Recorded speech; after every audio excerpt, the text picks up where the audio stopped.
The guy is sleeping peacefully in a quiet and peaceful atmosphere. It seems that nothing portends trouble. Suddenly, a book falls from the shelf on the main character and disturbs his sleep. The guy gets up in bewilderment. He has not yet understood what disturbed his rest. Suddenly, the main character sits up in his bed. There is a mirror opposite the bed, and he looks into it. The guy is horrified by what he sees in the mirror. He doesn't understand why another person is looking at him on the other side. The main character remembers that recently he was a young archaeologist, and now he looks like an ordinary high school student. The guy finds two books near him that he had not seen before.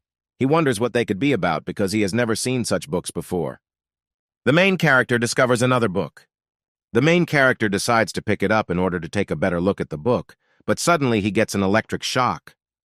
The guy sees many different events and memories from the life of the previous owner of the body. The main character looks out the window and does not see species familiar to him, and realizes that he is not on Earth, but on a planet called Blue Star. On this planet, everything is completely different from the usual Earth. Here, everything has the opportunity to become an extraordinary being and awaken higher wisdom. The character flies on a huge bird. People on the planet Blue Star also have outstanding abilities, and this is the ability to control animals.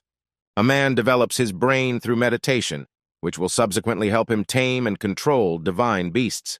The character stands in front of the animals he has tamed. Thanks to the ability to control them, people were able to create a civilization called the Age of Animal Control. The girl sits on a luxurious chair, surrounded by animals subservient to her. The character flies on a large electric stingray straight towards frightened people, because the strongest of supernatural animals often attack people. The guy realizes that everything he knows about animals and their abilities is in the memory of a boy named John, although the archaeologist himself has the same name. The boy's father and mother, who will never wake up, lie surrounded by angry animals and debris. The archaeologist, who finds himself in the body of a boy, realizes that the world into which he ended up due to unknown circumstances is not much better than on Earth. The guy realizes that he is no longer the same person he was before, so he goes to the scanner and opens his case plan. The main character discovers a huge amount of advertising on the screen and is very surprised by this. John closes all the advertisements that appeared earlier on the screen and sees a full-fledged plan, realizing at the same time that he is now an ordinary breeder trainee at an animal breeding base. The guy takes a book teaching him how to work. He works part-time at an animal breeding base only to become an animal master. The main character realizes that there are a lot of problems in his life: loans, a low standard of living, a difficult family situation. John thinks that first he needs to finish his plans for the day.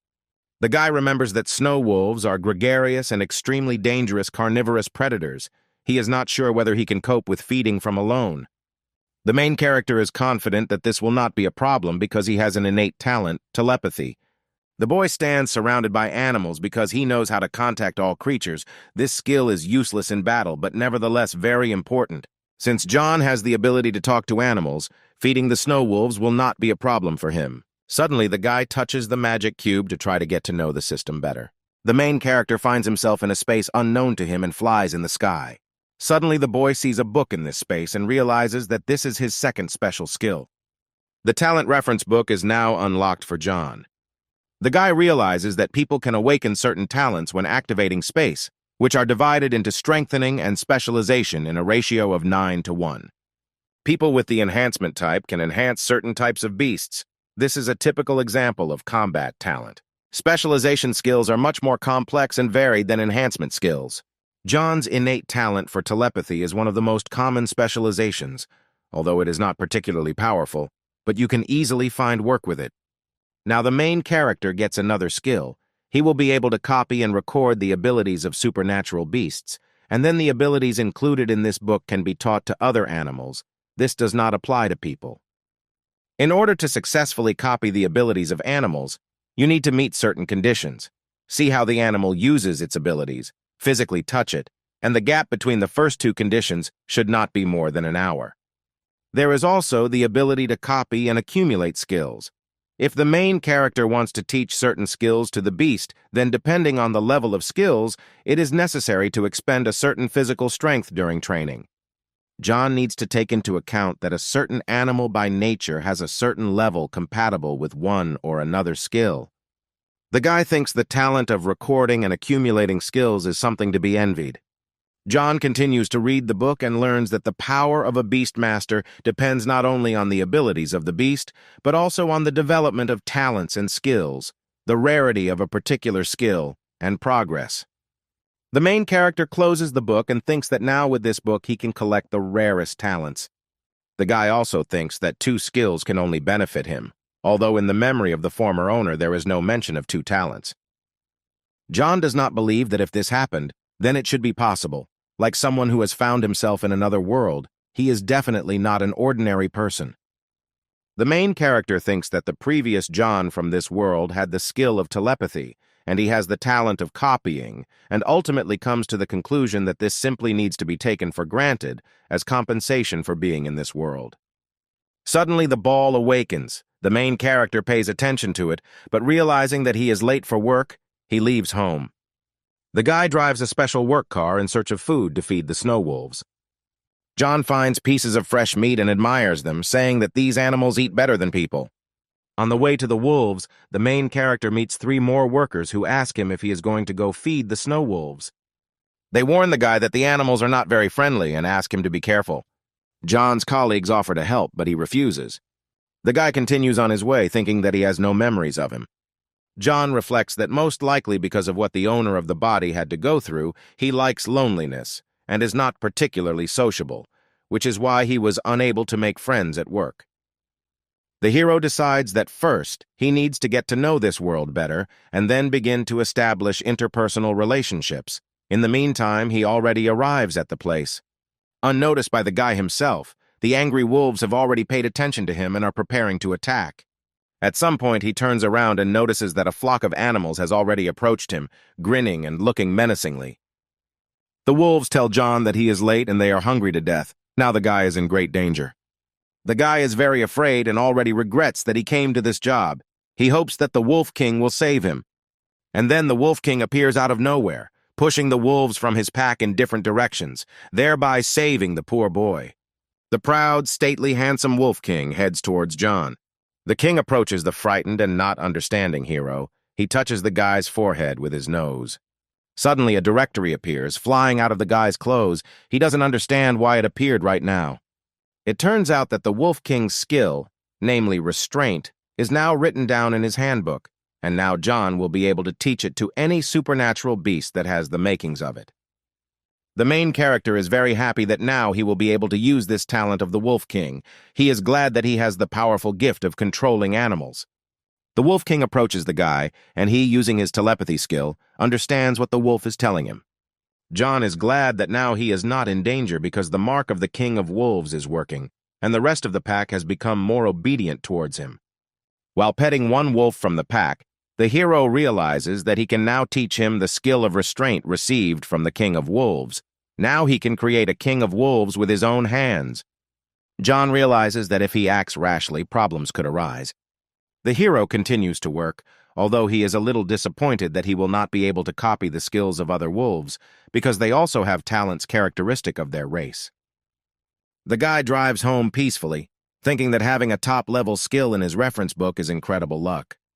Suddenly, a green eagle appears in the sky, which can be trained to contain the skill. It turns out that you can create not only a wolf king, but also a bird king. John thinks that if it weren't for work, he would probably do this, but the working day is not over yet. Everything has its time. The hero sees a panda on a billboard, realizing that this particular animal was chosen by the former owner of this body. On planet Blue Star, the panda race was completely formed, so they only have the ability of solidification. John thinks that pandas are quite lazy, but a deposit has already been paid, and this is a good offer. As a result, the new owner of the body agrees that the predecessor's choice was a good one. Unfortunately, pandas have limitations on the development of their race and skills, as well as benefits. The hero thinks he can handle it. It dawns on the guy that pandas can be used to mine minerals and use their skill, as well as John's recently acquired talent of containment, after which he can add skills from the category of acceleration and perception. The main character is happy that he came up with such a combination. Perhaps his panda can become the king of pandas. But suddenly the guy realizes that only those who have a breeder's certificate and have completed an internship can take out a loan. The hero is briefly upset because he can pick up his panda cub only after completing practice, because in this matter you need to be savvy in all aspects. John returns to work, hoping that he will be able to copy his new skills. After some time, the guy finds himself undergoing training in observing and recording observations of silkworms, which requires maximum concentration. If he does not complete the task, he will be left alone with 1,000 silkworms. Looking at the insects, John thinks that individually they are too weak, but they have room to grow and all the conditions have been created for this. The hero uses the telepathy skill and laughs at the small silkworms, not expecting that such creatures could cause him any harm. The insects pay attention to this, some are offended, and some look at him angrily.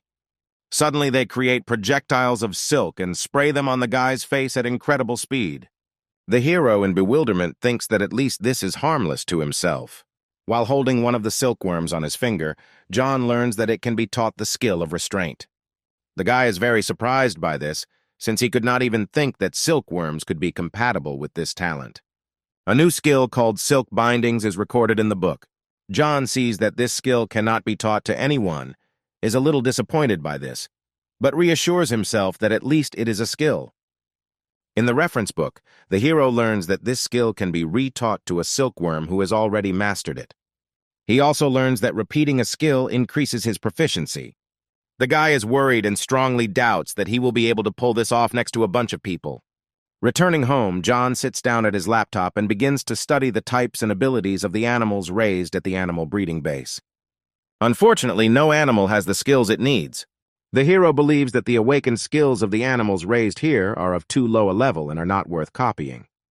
The guy doesn't know if there is a limit to how many skills he can copy, but he clearly only needs to focus on mid to high level copying.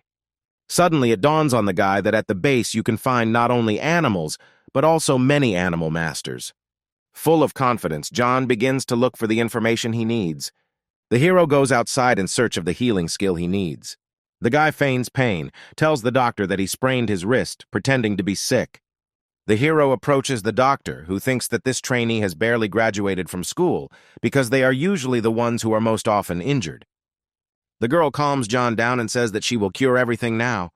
Sitting in his place, the doctor begins to use his healing ability. The guy admires her skills and is happy that he can get him for his own purposes.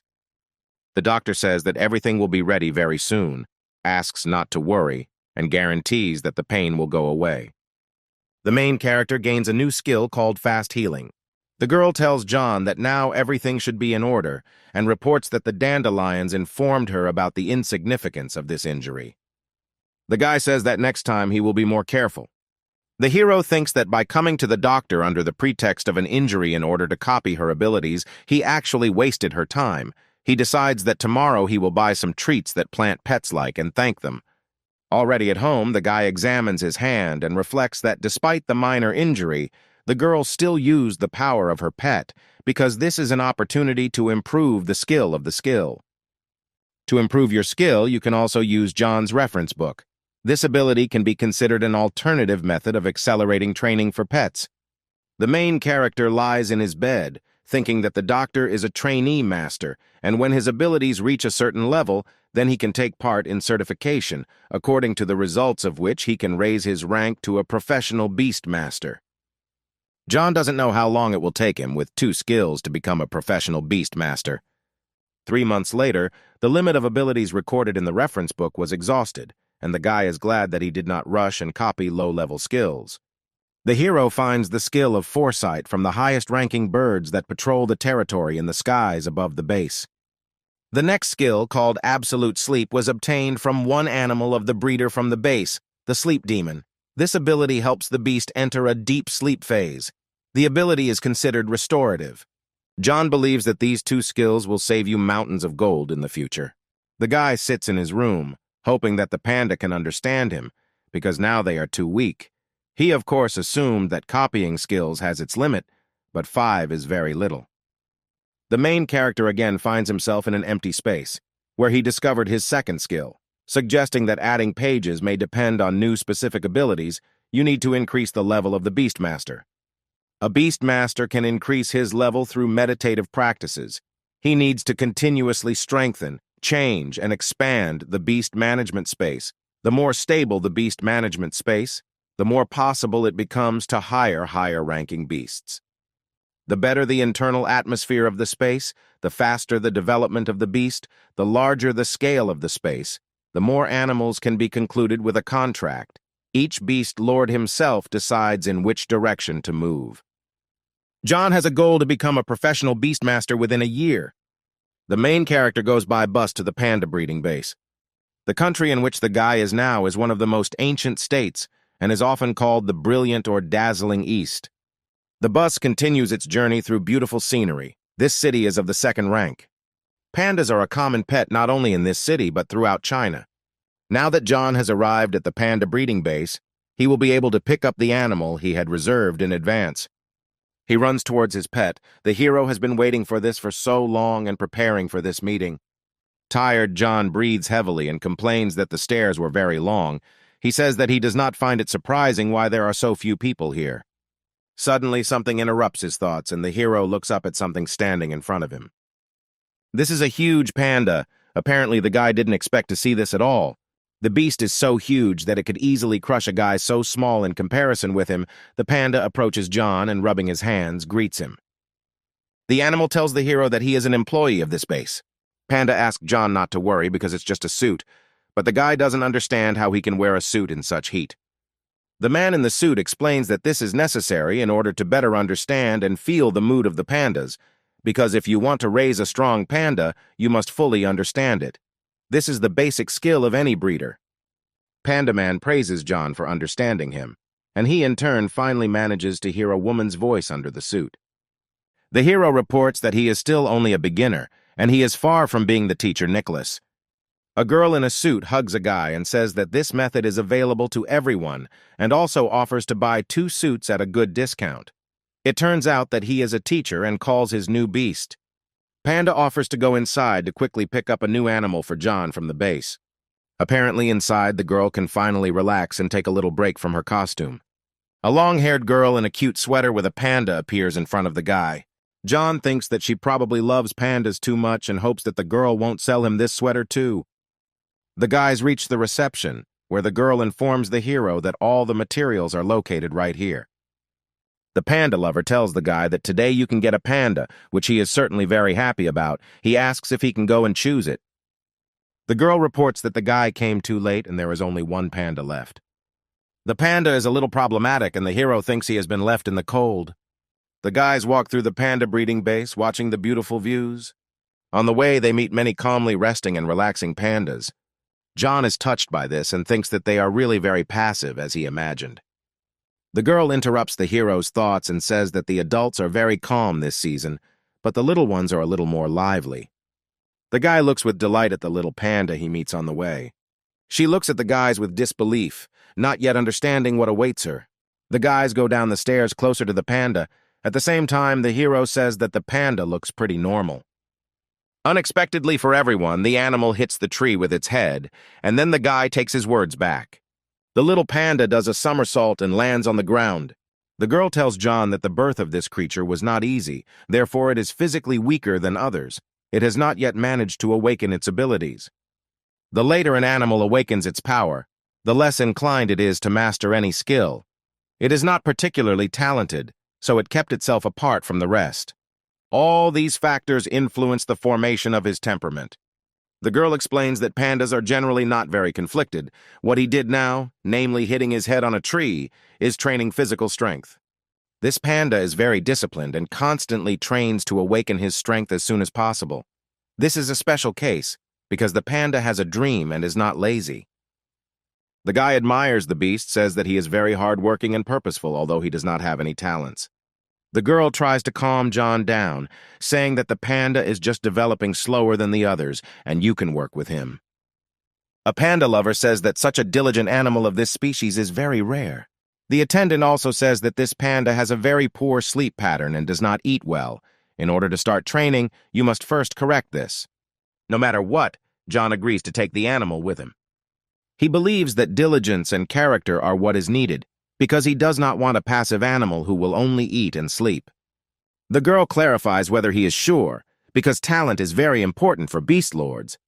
The guy is not outraged, because he is very admired by such dedication and hard work.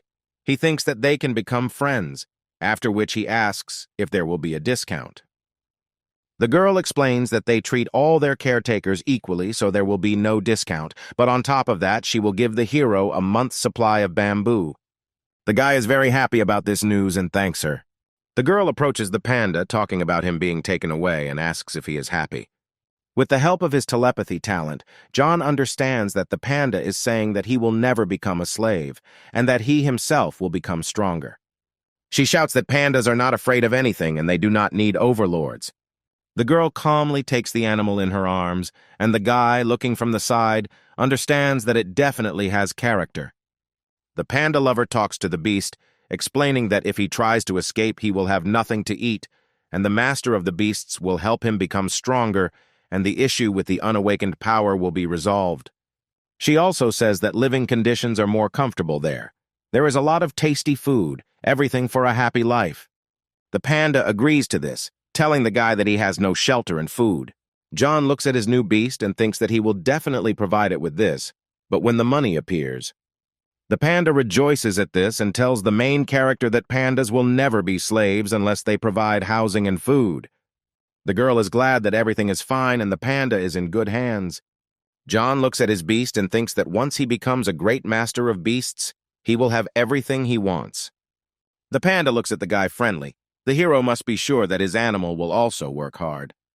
John asks the girl if they can sign the contract now. She tells him to go and she will take care of the rest. The guy begins to cast a spell and thinks that the other overlords were not interested in this panda because she had no talent, but he has a different opinion about this. Deficiencies in talent can be corrected in the space of the Beastmaster. There have already been such cases. The panda's talent is now many times better because she has perseverance and hard work. She just wants to be recognized. During John's witchcraft, the girl calms the beast and asks him not to resist. The guy is sure that the panda, which all his relatives and overlords disdained, will definitely become stronger with him. The hero hopes that the animal will have a better future. John says that he is more tired than he expected, as if all the juice had been squeezed out of him. He suddenly feels some kind of heat, but quickly realizes that it is due to his acquired instant recovery ability. The girl congratulates the main character on concluding a contract with the panda, but advises him to first let her get comfortable in the space and not call her too often. She says that if the panda can quickly get used to the prevailing atmosphere in the space, then its abilities should awaken within a week. John sees that the directory now records the discovery of a new contact with a pet. The physical characteristics of the Beastmaster have been improved, and now more skills can be recorded. The hero understands that he will be able to use part of the power of his pets, which is why the girl managed to suppress the panda. Although the animal is weak, it will still be able to offer the guy something. The panda lover excitedly asks John if he is okay. He replies that everything is fine, it's just that his body has undergone 2 drastic changes. She reassures him, saying that at first everything will be unusual, but then it will become the norm. Returning to her duties, the girl informs him that he needs to fill out documentation and explains how to feed the panda. The girl also says that when supplies run out, John can always come to her for a new portion, but this, of course, will no longer be free. The guy says that he has one more small request, and the girl looks at him with incomprehension. John asks if he can come to the panda breeding base in order to raise his animal properly. He wants to know more about the natural habitat. The girl replies that he can do this and take the panda with him. After all, this is his home. But the food still won't be free, and the guy thinks that nothing will work out just like that, but he could get the ability. The guy feeds his panda and thinks that he needs to quickly return home and teach his animal a skill. Back home, John inspects the space in his house and thinks it would be a good training ground. The guy calls his panda and asks him to help him clean up. The panda appears in the backyard of the house and walks friendly towards the hero. John strokes his pet, and he, in turn, smiles contentedly and does not resist it. The hero is touched by this and decides that he doesn't need help. He will clean everything up himself. The guy, sitting opposite his panda, tells his pet that he is now teaching him the hardening skill inherent in pandas. The beast manages to awaken the ability of hardening the first time. The guy is very happy about this, thinking that in order to awaken her, the beast just needed to sleep well. He strokes her, saying that the girl from the animal breeding base convinced him that it would take a week, but thanks to the function of space, the ability to grow and develop, everything went incredibly quickly. John invites the pet to go clean up the yard because that's what he called him for in the first place. He doesn't understand what we're talking about and looks at the hero in bewilderment. The guy gets upset and says that he probably needs to try to train the panda again. John opens his book and explains that it will take at least about a month of intense training to take a skill from beginner to advanced. If you use the skill training guide, it will take several days to reach this level. Since this is a very energy-intensive process, the guy decides to test it on the green silkworm's most useless skill. Unfortunately, John doesn't succeed because this skill is incompatible with pandas. The guy is looking for where he can find someone to test this skill on. Suddenly, he notices a green silkworm on a branch and realizes that he needs to catch it as soon as possible. John points out to the panda that he needs to catch him. He says that he needs to be serious, because this is the first battle after awakening his abilities. The panda looks purposefully towards the target he needs. The animal rushes towards the tree where the green silkworm sits.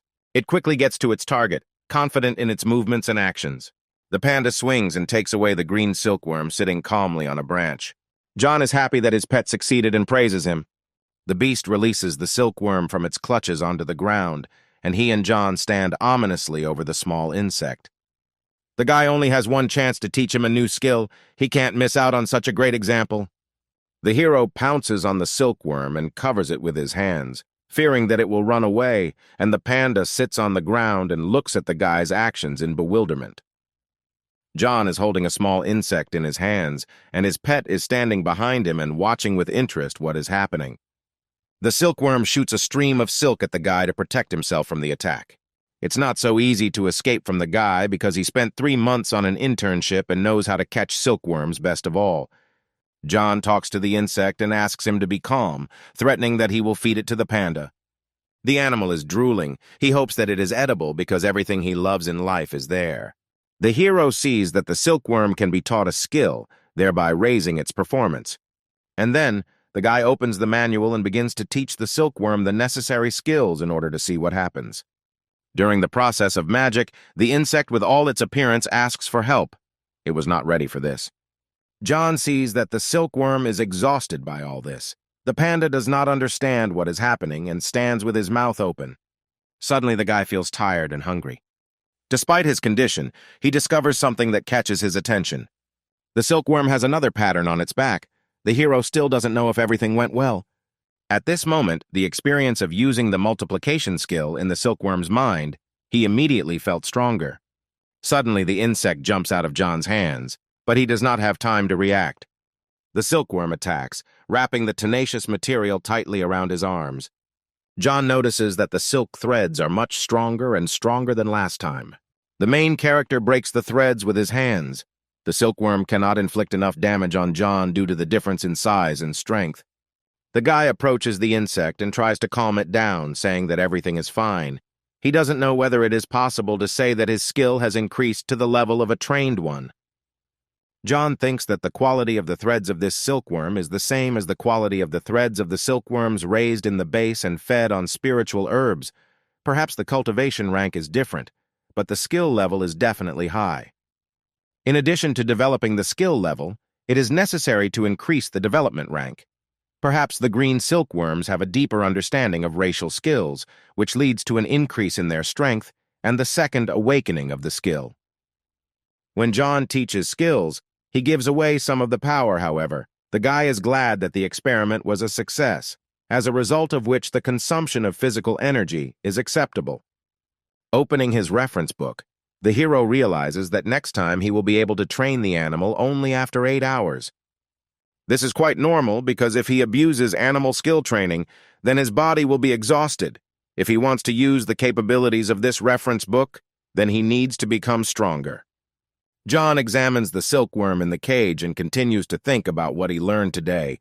He knows how long it will take him to teach his pet more serious skills. The guy suggests that perhaps there are some products for accelerated recovery. Perhaps you won't have to wait for the skill to reboot. Since there are special drugs for animals, then there should also be for overlords. The main character tells the panda that he will cook chopped pork with young bamboo shoots and white rice for dinner. John invites the pet to rest while he prepares dinner, and when everything is ready, he will call the animal to the table. The animal wonders how it can rest when it has finally awakened its ability. Panda tells John that he is already far behind his peers and wants to train right now. The guy's pet goes berserk. The girl from the base was definitely right when she said that he has some problems. The hero allows the panda to practice in the yard himself, which he is certainly very happy about. The guy warns the beast that the backyard of his house does not yet have the equipment necessary for training. John suggests practicing activating, holding, and blocking the hardening. He tells the pet to try to hone the skill and also use it on a specific part of his body. Panda agrees and says that he will do everything John asked. The guy knows that the panda again wants to bang his head not against a tree, but against a wall. She just came here, but already wants to destroy everything. Discipline is good, but everything should be a little different, so the hero needs to find a way to earn money to buy the necessary equipment. John can breed green silkworms, and if the quality of the silk they produce is high enough, then the products made from it can be sold at a good price, but you need to have time to combine work with the silkworm and the panda. The guy thinks that when his skill level increases, the quality of the silk will be even better, and then a bunch of silk threads will be able to cover all the financial needs of the family. The hero is very tired. The panda also did a good job and is already fast asleep when John returns to his room. John knows that the pet does not like to eat before training, but even after eating, it continues to work hard. While the panda is sleeping sweetly, the guy promises the panda that he will never leave him, no matter what. The main character returns the animal to the space of the master of beasts. Lying in bed, John realizes that he has never slept cuddling with a panda and regrets sending him into his space. In the morning, the green silkworm shoots its silk web and picks up green leaves from the ground into its cage. While no one is there, the insect has breakfast with fresh and sweet leaves. Suddenly, John abruptly comes out of the house, shouting throughout the yard, which greatly frightens the silkworm. The guy opens his reference book and sees that the recovery time has passed, and now he can successfully teach skills. Today, the hero plans to teach his pet the hardening skill, but before that, he wants to check something. John tells his pet that he needs to go shopping, and then he will return for the animal and release it. The guy good-naturedly approaches the cage with the green silkworm, remembering that he forgot to say hello and waves his hand. John notices that the insect used its skill to reach the leaves. While going shopping, the guy thinks about his new friend, because he is also a little strange. Other silkworms strive to eat as many nutritious plants as possible in order to grow and develop, but this one doesn't care. He just eats leaves and doesn't care about anything. The guy decides that on the way home, he will pick more leaves to diversify the diet of his silkworm. Unfortunately, John cannot afford spiritual herbs, but other plants must also have a lot of nutrients. He will not allow someone who will produce excellent silk for him in the future to starve. Going out onto a busy street, the hero notices that everything there has changed a lot. He notices a man riding a cart pulled by snow wolves. The guy looks at this with his mouth open, thinking that this is good concern for the environment, even though the animals are used for other purposes. John turns around and sees a cat running towards him. The cat runs away from its owner, who runs after her and asks her to stop. The guy looks at them in bewilderment. Pets are usually more disciplined. Cats like the one the guy met usually don't get contracts. The pupil ability of a gem cat can be activated by various gems, with the help of which they evolve, but now the prices for gems are much higher than the prices for the cats themselves. Without a gem, a cat can only be a simple pet, but a cat with an activated ability is an excellent fighter. Finally, John reaches his desired store with tonic drinks. A nice salesgirl asks the guy if he needs help finding what he came for. The hero asks if he can sell silk in this store, to which the girl replies that there are certain nutritional requirements for the silkworm that produces silk. Once they are convinced of the high quality of the silk, they will be able to take it for sale. The girl hands over the booklet saying that everything is written in it about the topic that interests the guy. John sees the prices for silk in the booklet and understands that he can earn a lot of money from this and live comfortably, and also promises himself that if he does not become a master of the beasts within a year, he will go to work at the base to support the development of the panda. Selling silk is the right thing to do. You just need to bring the quality of the material produced to the ideal, and then the guy will be able to cover all the costs of training and developing the panda. The seller clarifies whether John wants to sell silk, to which he replies that not yet, and asks to break 2 bottles of tonic. A guy comes out of a store with a huge package, holding a heavy bag on his shoulder. John understands that living without a phone is quite problematic, because he couldn't even pay for a bus ticket.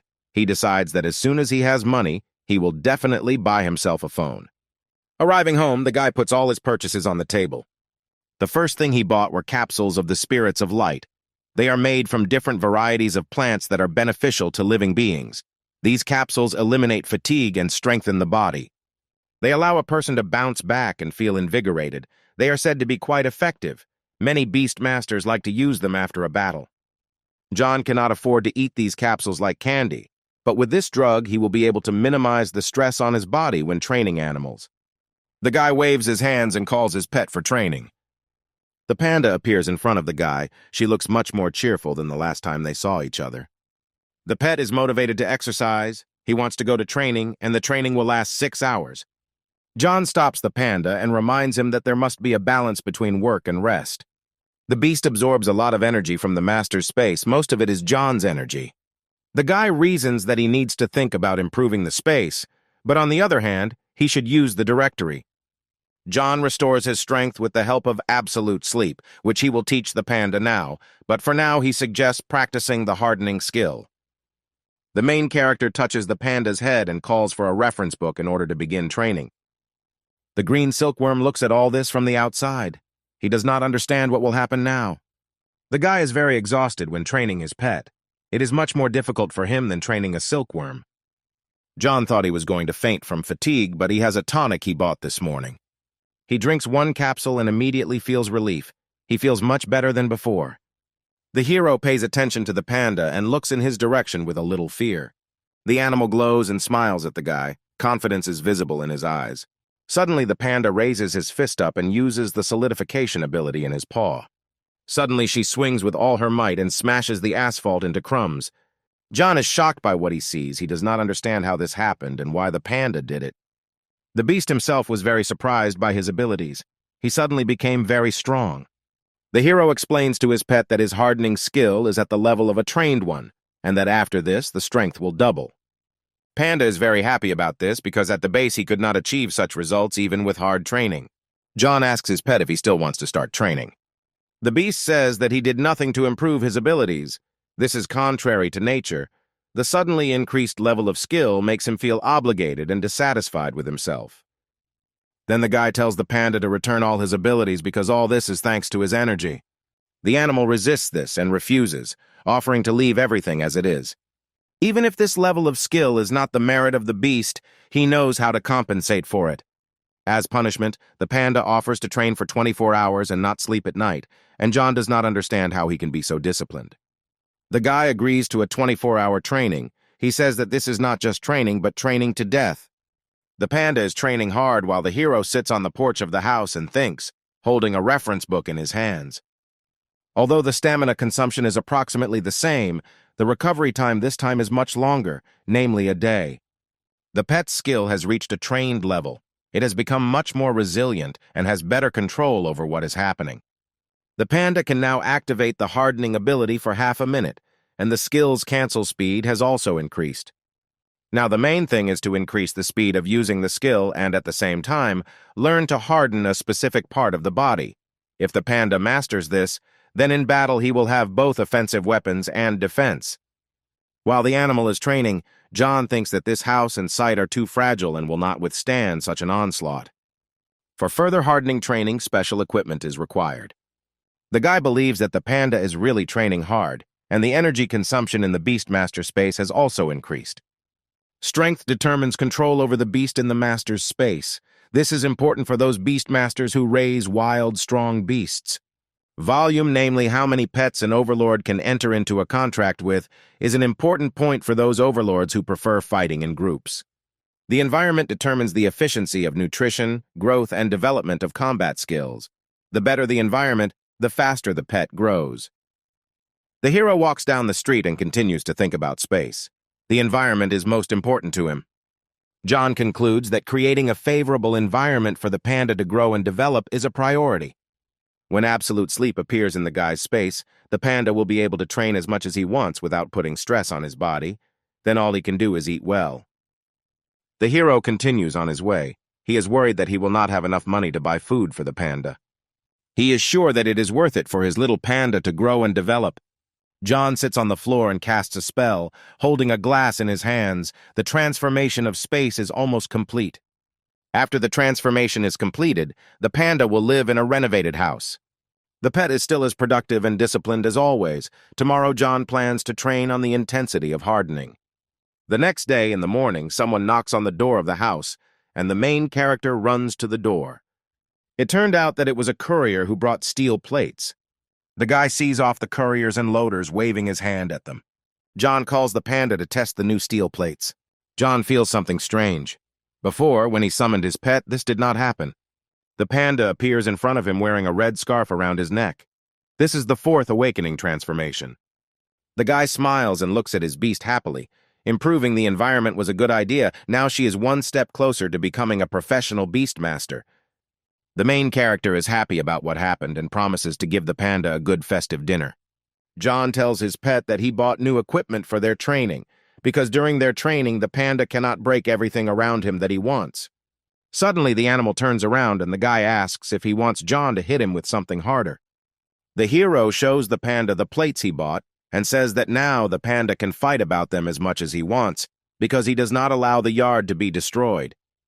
The guy talks about how the pet can put these plates in several layers if he thinks that the training is not effective enough.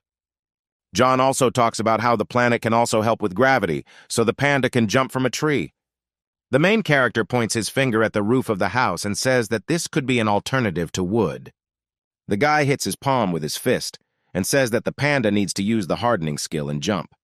John calls this drop training. It is more effective than hitting a panda with a club. When the animal can jump from the heights of the clouds and remain intact, then the food will be equal. The pet hugs the owner's leg and says that John is a genius, because the panda himself could never have thought of this. A green silkworm sits calmly and eats leaves in its cage. Suddenly something greatly frightens him, and there can no longer be any food in his thoughts. The panda flies at great speed into the metal plate, hitting them with his hand with a loud crash and incredible force.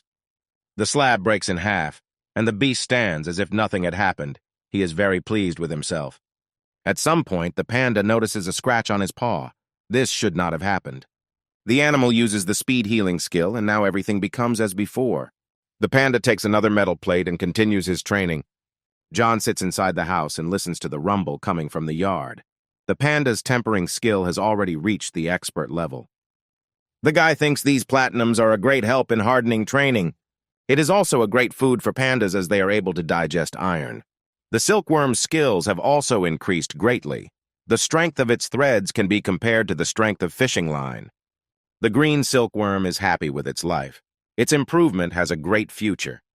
Thanks to the purchased medications, John actively trained both the panda and the silkworm for 10 days.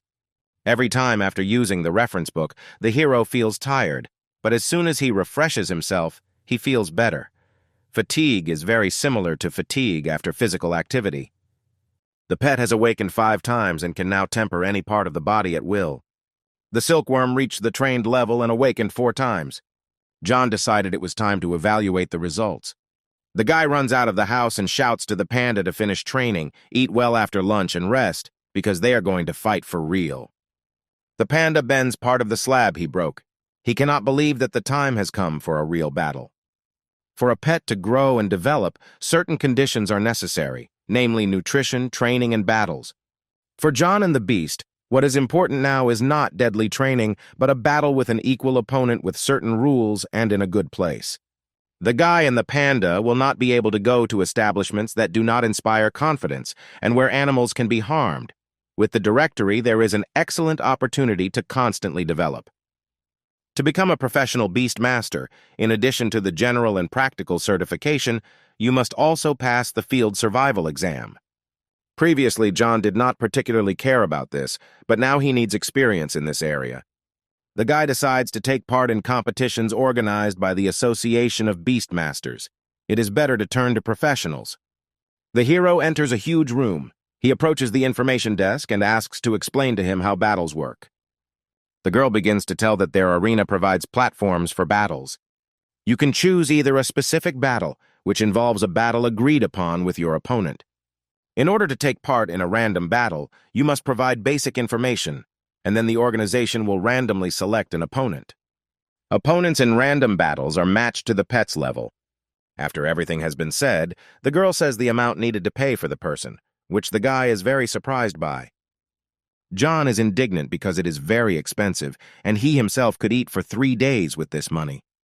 The girl explains that the price includes all maintenance areas and medical expenses, so this is a standard price, and in some places it can be even more expensive. And then she remembers that there are bets. The losing side pays all expenses for using the site not only for itself, but also for the winner. John is happy about this because if he and the panda win, they won't have to pay anything.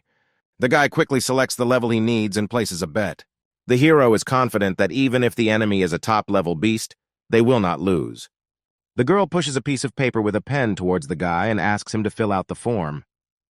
John, maddened by the desire to make as much money as possible, asks if there is any way to place more bets in order to take advantage of all the opportunities. The girl replies that this is not within the scope of their organization. She hands the hero a piece of paper with a number and asks him to wait in the hall. As soon as the enemy is selected, John's name will be displayed on the screen. The hero steps aside. A blue-haired guy stood next to him, also signing a form to participate in the battle. This guy steps aside with his ice crocodile. They are carrying many boxes in their hands.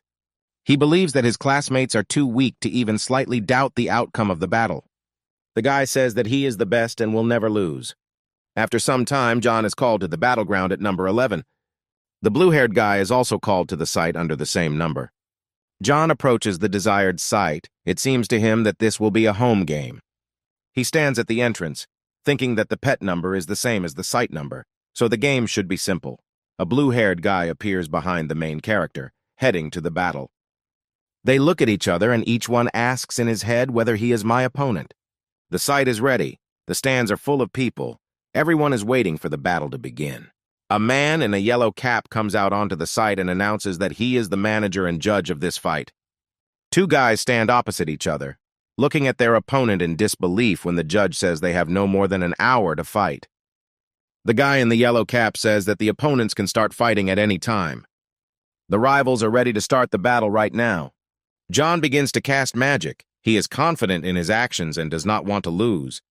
The main character calls upon his space as the master of beasts, and a circle with the image of a panda lights up near his hand. After this, a spinning ball appears with John's pet trapped in it. The panda appears in front of the guy and stands in full confidence that he will not lose. The other guy also activates his mojo, crossing his arms in front of him. He calls upon his Beastmaster space, and a circle with an image of an ice crocodile lights up behind him. Out of nowhere, a block of ice appears containing the blue-haired guy's pet. An icy armored beast appears in front of him, just like the panda, ready to fight. People in the hall are watching what is happening on the fighting area. They point their fingers at the screens and say that this is another rookie fight. A girl from the crowd tells her friend to look at the screen. There will be a fight there now. A lady in a suit similar to the one the blue-haired guy is wearing recognizes him as Edward. She says that this is her classmate and he is incredibly strong. Her friend asks who is stronger of the two. The Beastmaster says that it's hard to compare, but in the whole class there are only a couple of people who could compete with him. The girl next to her points out that John also has a panda beast like her. Edward's classmate, based on her experience raising a panda, bets that the main character will lose. She chose the panda just because they are cute. If she had the opportunity to choose another animal, then she would definitely agree, because this animal is incredibly lazy and cannot be forced to train. The blue-haired guy shouts the name of the technique to his pet so that he does what he trained before the fight. The ice-armored crocodile immediately rushes forward, attacking the panda. The judge watches everything that is happening and says that the start is good, the pet is well-trained, and this is worthy of a student from a leading school. John puts his hand forward and shouts a command for the animal to carry out. The panda uses his solidification ability, blocking the area in front of him. Icy claws cut into the panda's iron-hard paws. The ice-armored crocodile's claws break on the panda's iron armor, and the crocodile flies back and falls, screaming and crying in pain. The panda stands in the pose of a winner. He is happy with his first small victory, pleased with himself. Edward is shocked by what is happening. He does not understand how the ice claw could not withstand it. John stands full of confidence and shouts to the panda to attack his opponent.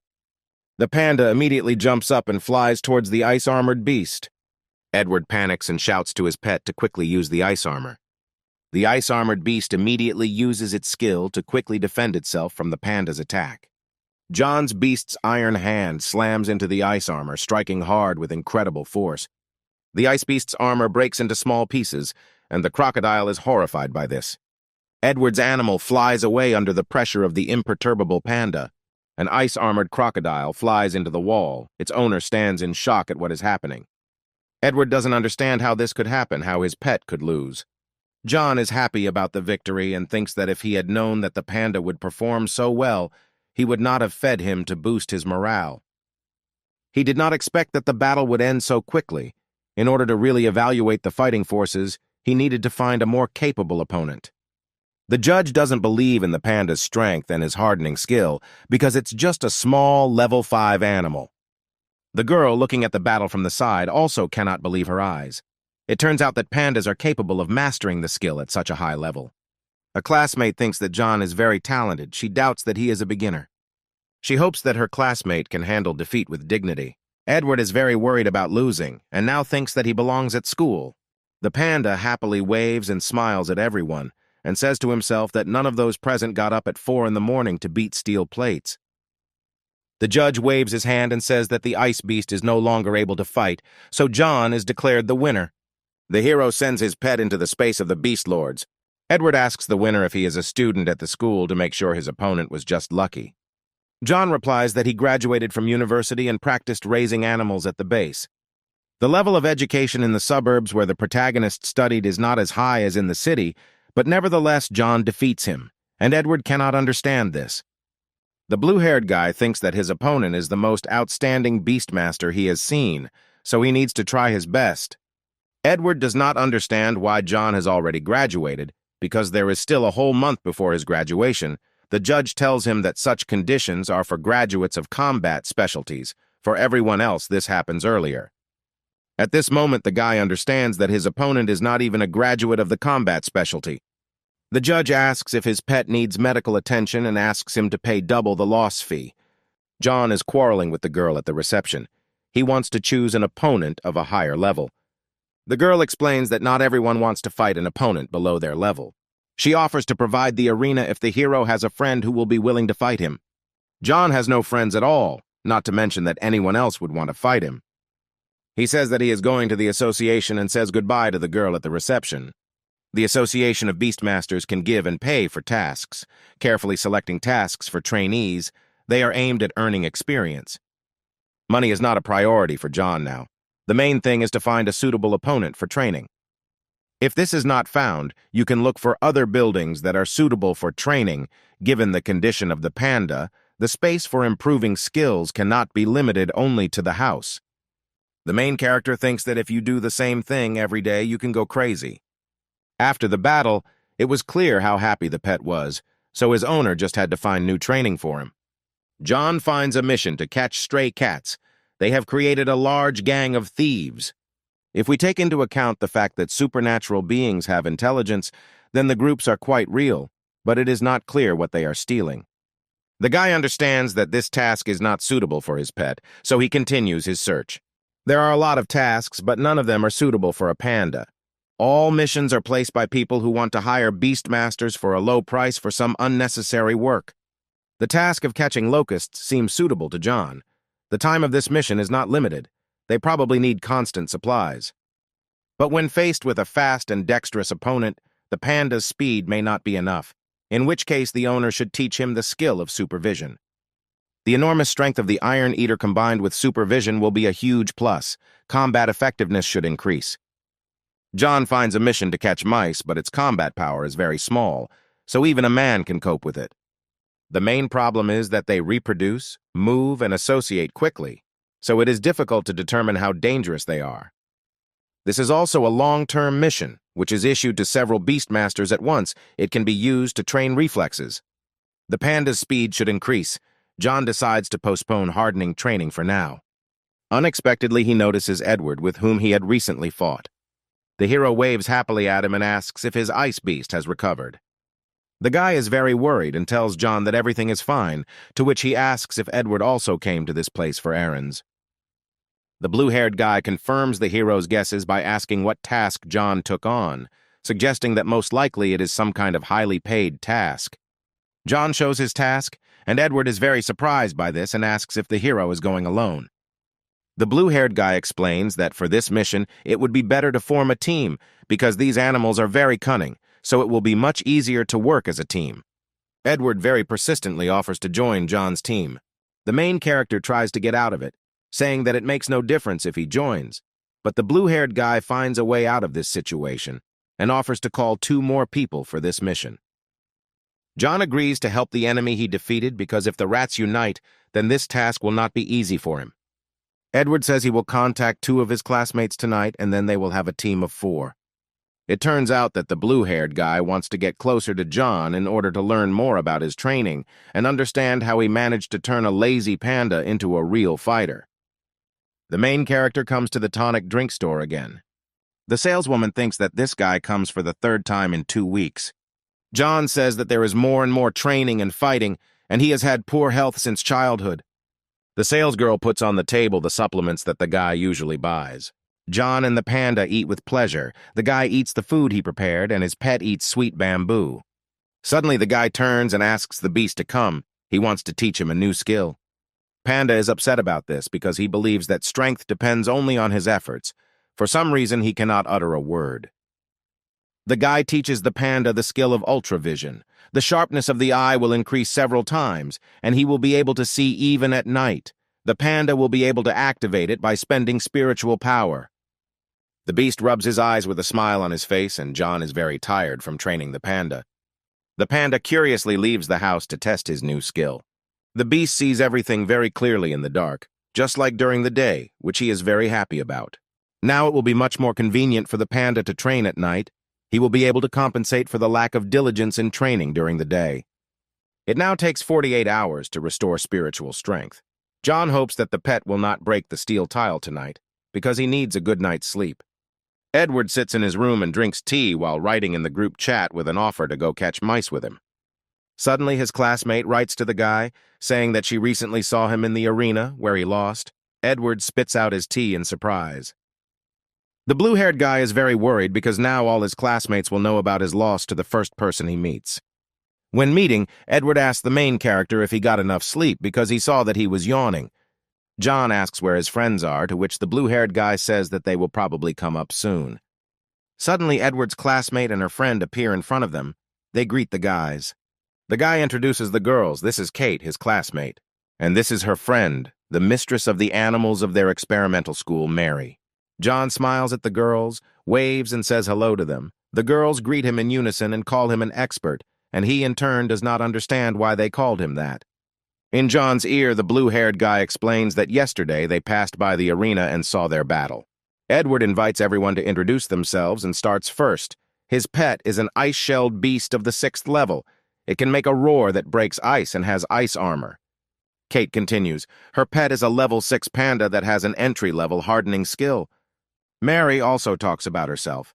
Her pet is a level 6 thorn beast. It has an excellent binding skill. And finally, John talks about himself. His pet, a level 5 panda, has the skill of hardening at a deeply studied level. All 3 guys strongly doubt the sincerity of the protagonist's words. John just smiles and thinks that once they see what the 11th is capable of, then everyone will immediately understand. Edward asks the main character what specialty he studied in since he has already graduated. John reveals that he specializes in cultivation because fighting is for brutes, and not everyone can master such a skill, and for a beast master who specializes in cultivation, it is quite expected to master the hardening skill at this level. Upon reaching their destination, the boys are greeted by a crowd of people waving and welcoming them to exterminate the village's rodents. One person from the crowd gives the 4 graduates specialized clothing. The guys change clothes and then remain in the middle of the field and do not understand where to start. John suggests summoning pets while thinking that in such an environment the ultravision skill will be useful. Mary and Edward summon their pets, namely the ice shell beast and the thorn beast. John and Kate also call on their animals, to be more precise, 2 pandas.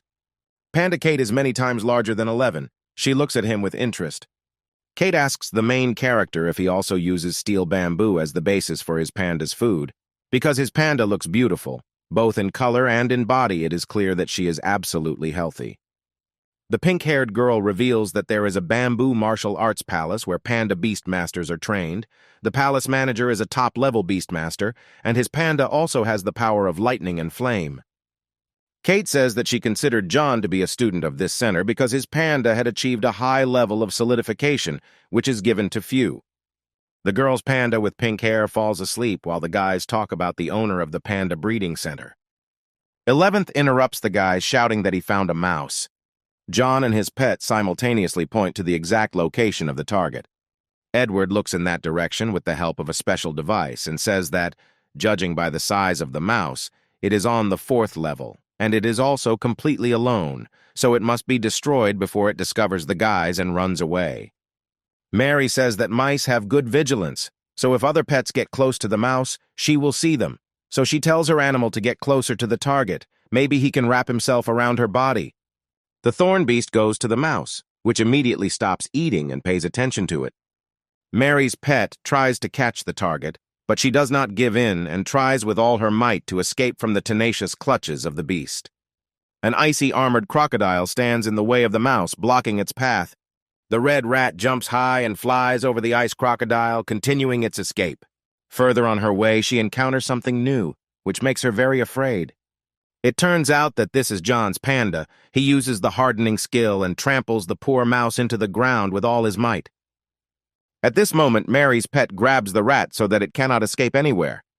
The guys admire the panda's strength and compare its strength to a high-rise structure.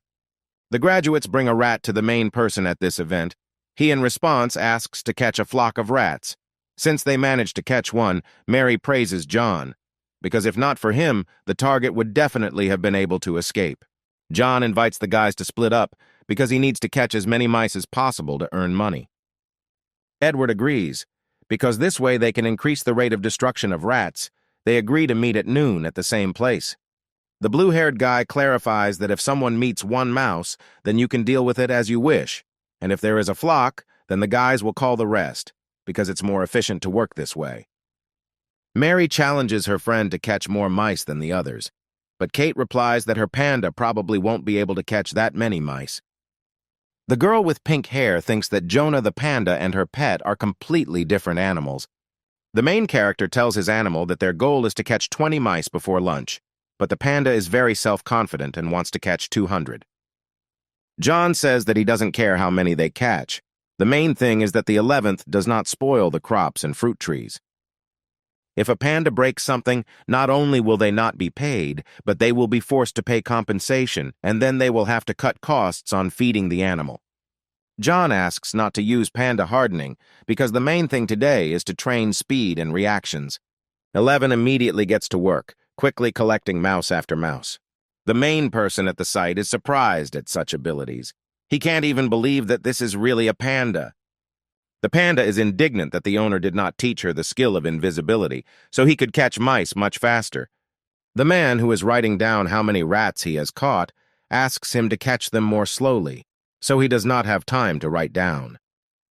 Many people appear near John. 2 hours have already passed, and the panda does not stop working.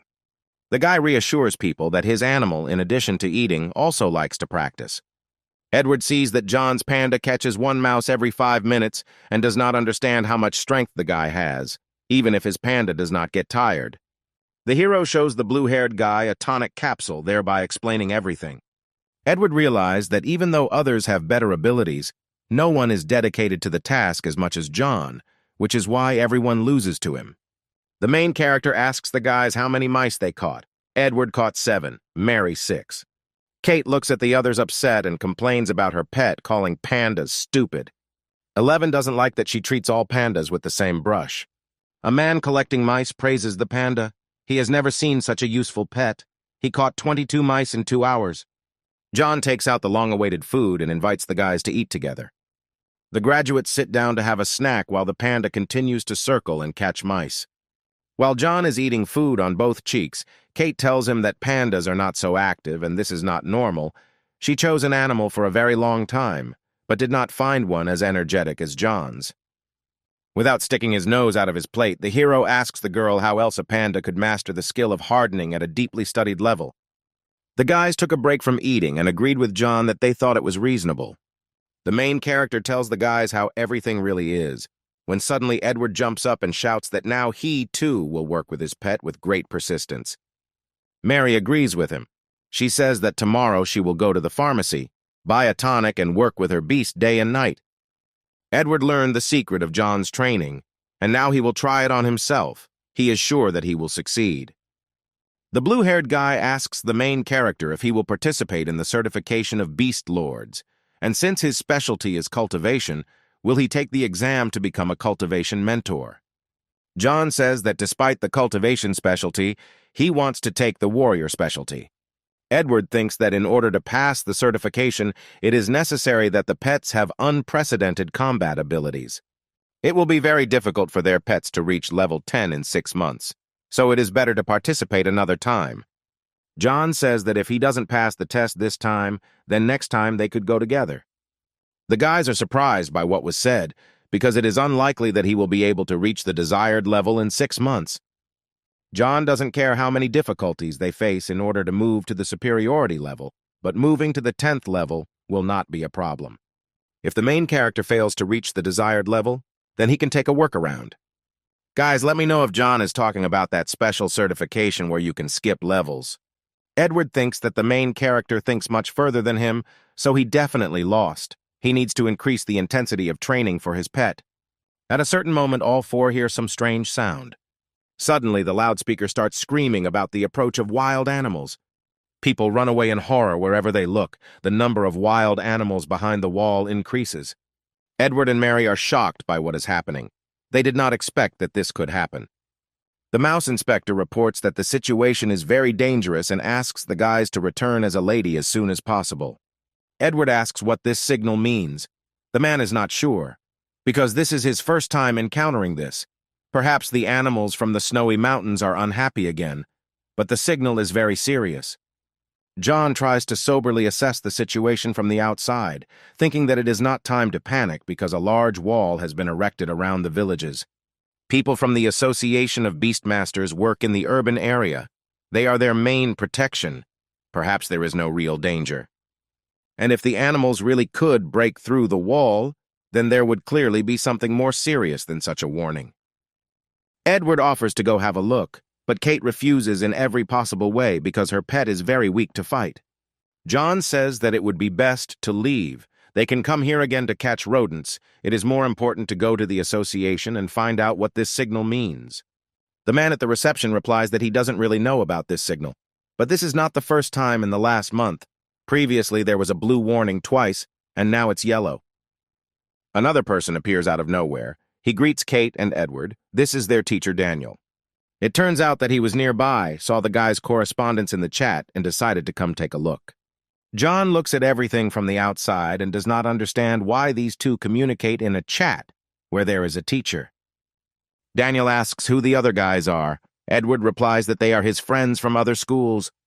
The teacher clarifies whether the children's bewilderment is related to the warning, and they ask him to tell him more about it. Following the guys out, John thinks that staying in the suburbs is not safe, and he needs to go to the city with his pet.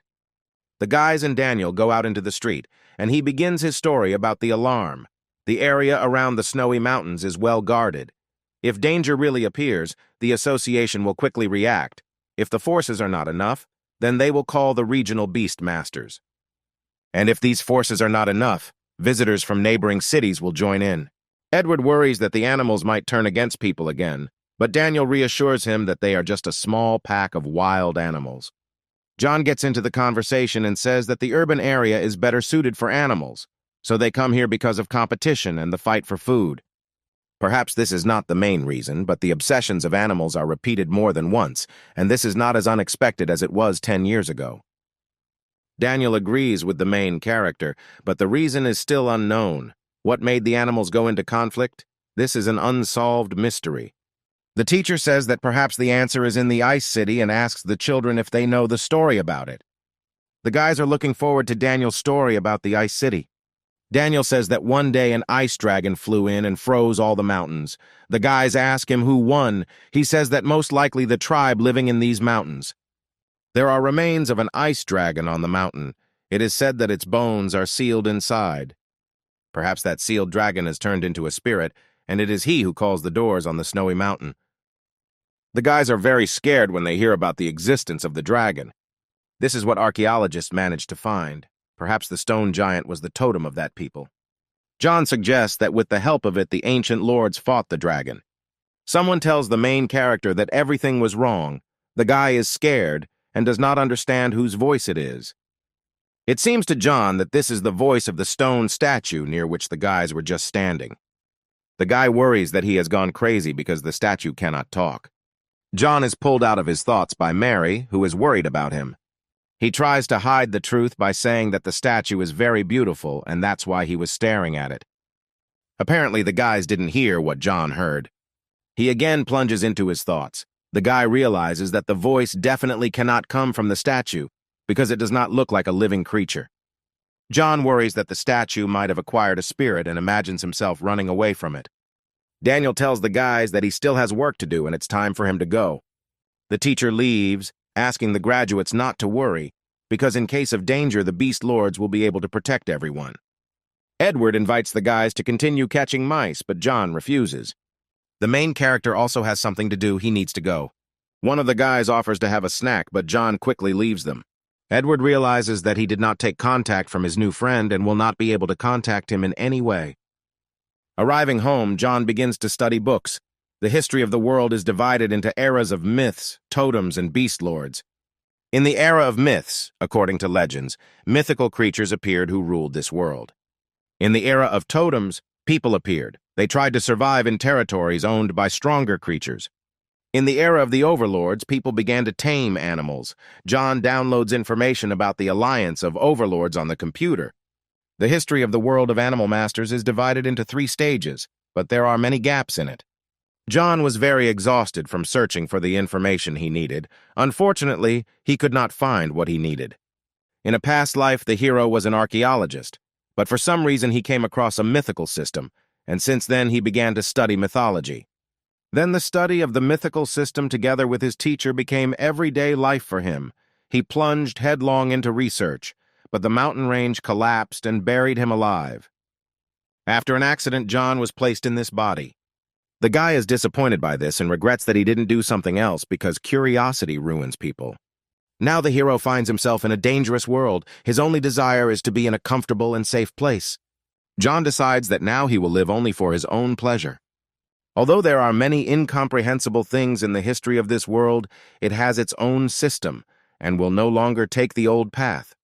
At night, John returns to the statue, wanting to find out what is really going on. The hero asks him in a whisper if he spoke to him this afternoon.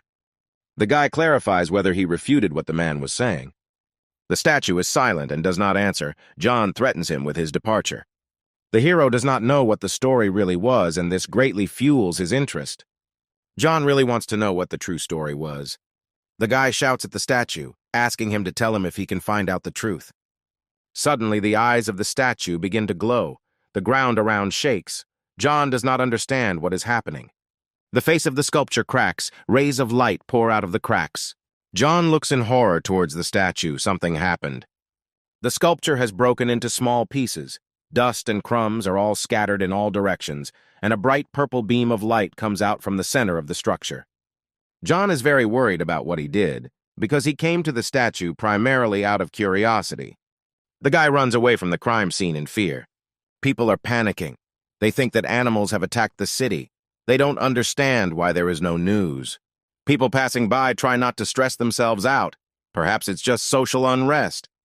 The secretary comes to the chairman's office and asks what happened. She says that other regions also sensed something was wrong. The chairman himself doesn't really know. If everything is as he thinks, then it's okay. John feeds his panda with fear so that he will grow up quickly and become stronger in order to protect the two of them. It seems that the 11th doesn't mind at all because he really loves to eat. The main character regrets destroying the statue and decides to stay home until he finds out what happened. John feeds not only the panda but also his second pet, Silkworm. The next day, the guy instructs his little insect to train with the panda. The silkworm's threads can be used as arrows, but so far it cannot even pierce clothing. Panda and John's little pet are training together. 11 is training his speed, and the silkworm is trying to shoot arrows. The main character supports his animals, and during their training, he goes out to get food. People are worried about the noise at night. No one knows what it was. The Overlords Association is closed today. John hopes that no one will look into the matter of the destroyed statue and that he will not be found. The chance is small because cameras are not installed in this world, and there was no one near him at that moment. John decides that until he finds out what's going on, he won't go anywhere, and the safest way will be to pretend to be a fool. The beam of light activated by it is a secret ancient space. Suddenly, a person says that he has already tried to unravel the mystery of the ice dragon's remains, but nothing worked. The information is still too little. They cannot find out the truth. Perhaps here they will learn something new. A gray-haired man tells an inquiring person that a stone statue has collapsed in the garden of the Beastmasters Association. It seems that this space appeared for a reason. Someone disturbed the scar of history. The girl doesn't understand. Perhaps some gifted person has appeared again, hearing the voice of history. She doesn't know who it is. 4 days later, the panda had experienced healing. Ultravision, hardening also moved to a new level. John really wants to see if the 11th soldier can defeat the enemy, being at the 5th level of awakening. The main character decides that he will continue to improve his animals, and while he is heading to the tonic drink store, the male salesman tells him that yesterday at a pharmacy in the south of the city, a student bought several boxes of tonic. The guy is very surprised by this news and suggests that Edward may have made this purchase. Suddenly, John decides to find out important information for himself. He pretends not to be involved in what happened and asks why the Association of Beastmasters was closed and whether they found out the reason for that strange rumble. The seller praises the guy.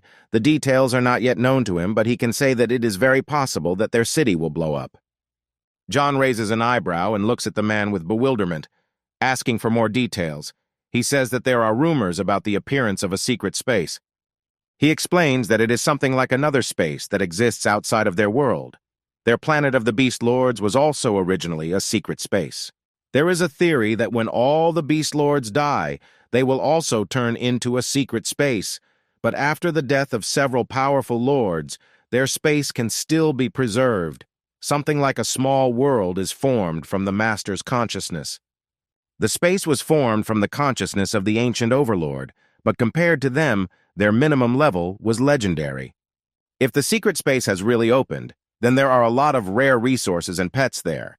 With its appearance, there is an opportunity to reap great benefits.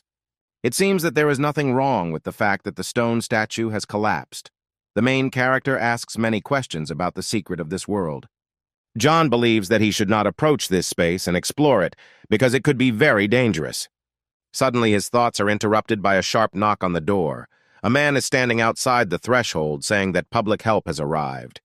Since no one answers their knock, they decide to knock down the door, which gets the guy very scared and screams at them not to do it. He is very worried that people found out that he destroyed the stone giant. Opening the door, John discovers behind it a girl who had recently been near the secret space and asked questions. She summoned her pet in the form of a lion. The girl introduces herself, saying that her name is Louise. She is a doctor of archaeology at the capital's university, a member of the Archaeological Research Association. She came to find out some information from the main character. He invites the girl inside the house, also introducing himself, saying that he doesn't work anywhere and wants to become a master of beasts. Louise enters the backyard looking at the surroundings. The panda and the silkworm are hiding behind a pot on the street, looking around in fear at the guest. She asks John if he had anything to do with the destruction of the statue in the Overlords Association, if he heard a voice coming from it. The 11th looks angrily at his pet in the form of a lion who smiles sweetly. Louise says that the statue is not alive, but the main character has the gift of telepathy, which can happen not only with living creatures. Some non-living beings who come into contact with the senses can gain a soul. This can only be heard by those with telepathy. Hearing a voice is a very rare gift throughout history. During destruction, many facts are lost, but people with telepathy can help restore these facts. The remaining traces of history have supernatural powers and are very difficult to destroy. It is much easier for people who reflect with telepathy to find a way to overcome this protection. The guy came into contact with the soul of the statue and provoked the appearance of traces of antiquity. Perhaps this trace has information about the ice source. Since the main character has a gift, Louise reads that he is a born archaeologist and invites him somewhere. John flies into a rage because in a past life he was also an archaeologist who paid for his curiosity. The main character's place would be to raise a panda, earn money, meet true love, get a cat, and then go to a quiet city where he can live in peace. He tells the girl that he is not interested in archaeology. He is also not going to join any association and does not want to work at the university. During the dialogue, the silkworm, panda, and lion became great friends. They play with each other and communicate verbally. The girl asks not to rush and not to make hasty conclusions. With such talent as his, there are only 11 people in the entire state. Louise kneels down to watch the animals. The guy reflects that people with telepathy are even rarer than overlords at the legendary level and creatures at the totem level. He suggests that if he is so rare, then the guy should be treated well in the team, and ultimately John agrees to accept the agreement. The guy still decides to ask where he is being invited. Under what conditions? Louise replies that if he becomes a ruler at the legendary level, he will not find such good conditions. John is very happy about this news because perhaps the lords of the legendary level will be his bodyguards. It seems that this will be to his advantage. A deceased archaeologist in a past life achieves success in a new one. The main character will be a member of a very cool group. There will be no obligations at work because there is a very simple structure. Everyone has great freedom of action. He will be able to make his own decisions. There is no pressure. The main character is delighted with the fact that he will be able to make his own decisions and will not have to travel to dangerous places and risk his life, which means he will be able to use any resources, materials, and security. This Bureau for Research of Historical Monuments of the State and their Protection, by numbering is called the 11th Bureau. This group includes special people in the field of archaeological research. It is engaged in special research of ancient monuments. John notices the fact that he sees the number 11 everywhere, and in the end, despite all his doubts, he agrees to the job. Louise is also a member of the group, which, including these two, consists of 11 people. The girl congratulates the main character, saying that from this day on, he is a reserve member of the Bureau. She explains that to become an official member of the group, you need to pass certification. In addition, the guy is still too weak. The group can provide $10,000 for initial expenses.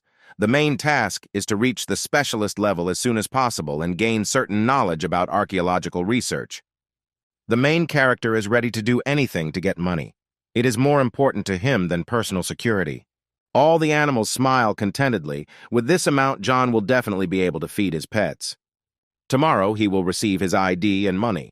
But unless absolutely necessary, the girl does not advise disclosing information that the guy is a member of the 11th Bureau. Otherwise, foreign intelligence officers may find out. Louise says that when the protagonist becomes an official member of the Bureau, she will be the point of contact between him and the group. Suddenly, John realizes that many will probably want to eliminate those who can unravel the secrets of the historical trail, and he is still so weak. The girl says that the task for certification is to find out the truth about the history of the city. There is no time limit. As soon as the guy finishes, he will immediately become a member of the group. Even those who can hear the voice of history cannot hear everything. Some kind of push is definitely needed. This task is ideal for John. Rejoicing, the main character asks if he can get in touch with that secret space.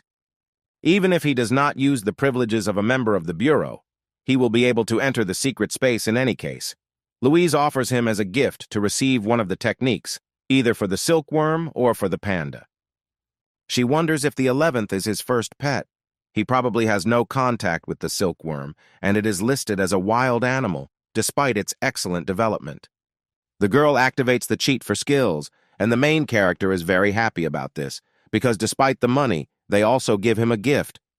John looks at his pet, trying to gain his approval, thinking about whether it is good to accept so many gifts, because he cannot easily receive rewards. He thinks who should best give the new skill. He doesn't want to let go of the silkworm, but apparently this is the best option now. If the insect can become stronger, it will continue to be useful. The guy would really like to have an animal of high origin. Just in case, John clarifies whether it is possible to choose both options, because making the right decision is difficult for him. He explains that he wants to become strong and benefit archaeologists, and Louise thinks that she did not count on such impudence on his part, but still agrees, chalking it up to an advance payment. For now, he can only make a contract with one pet. When he becomes an entry-level overlord, he can have 2 contracts. But to make a contract with a high-origin pet, and this will not be enough, he will not be able to support the rapid growth of such a pet.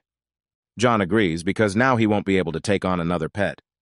The girl promises to recommend him to the bamboo and stone courtyard to find a suitable skill for the panda. Everything turns out as the main character expected. He has a mentor. A rational curriculum is much better than copying. Louise asks if the guy is going to make a contract with the silkworm when he becomes a crystal butterfly. But he replies that green silkworms are just one of the strongest and most flexible pets, so he couldn't resist and decided to try to raise him. It has already been established that these insects can evolve into many different species. Silkworms can change completely, and for this there are different approaches to their cultivation. They can become moths or day butterflies. Several dozen species are already known. Almost all scientists involved in research on the development of pets take silkworms as their first research object. And the reason is that the development time silkworms are quite short, and what emerges from the cocoon is a lottery ticket. Louise says that she knows 3 ways to develop the commander level. The guy can choose from them. When this silkworm grows up, his powers can surpass even the powers of your panda. It is very convenient if he is your second pet. The methods are divided into the level of commander of the lowest, middle, and highest rank. The conditions for development also vary in level of complexity. The first is a low-rank commander-level ice sailboat, which has the properties of wind and ice elements. The most powerful skill is creating a blizzard. Next is the demon butterfly, mid-rank commander level, belongs to the element of darkness, is strong in curses and surprise attacks. The last is the light fairy butterfly, top-rank commander level, has the element of light, is able to control light, and is good at magic. In addition to special raw materials and food to raise these species, before the silkworm enters the cocoon stage, its ability to weave threads must to reach the experienced level. This way you can unleash the maximum potential of the silkworm. But it is difficult to train a silkworm to such a level. You should not force it because life expectancy and talent have limits. The main character wonders what if the silkworm is having a hard time to reach the excellent level, then how difficult it will be to move to the ideal level. But if he reaches it, then perhaps the potential will be revealed to the full 200%.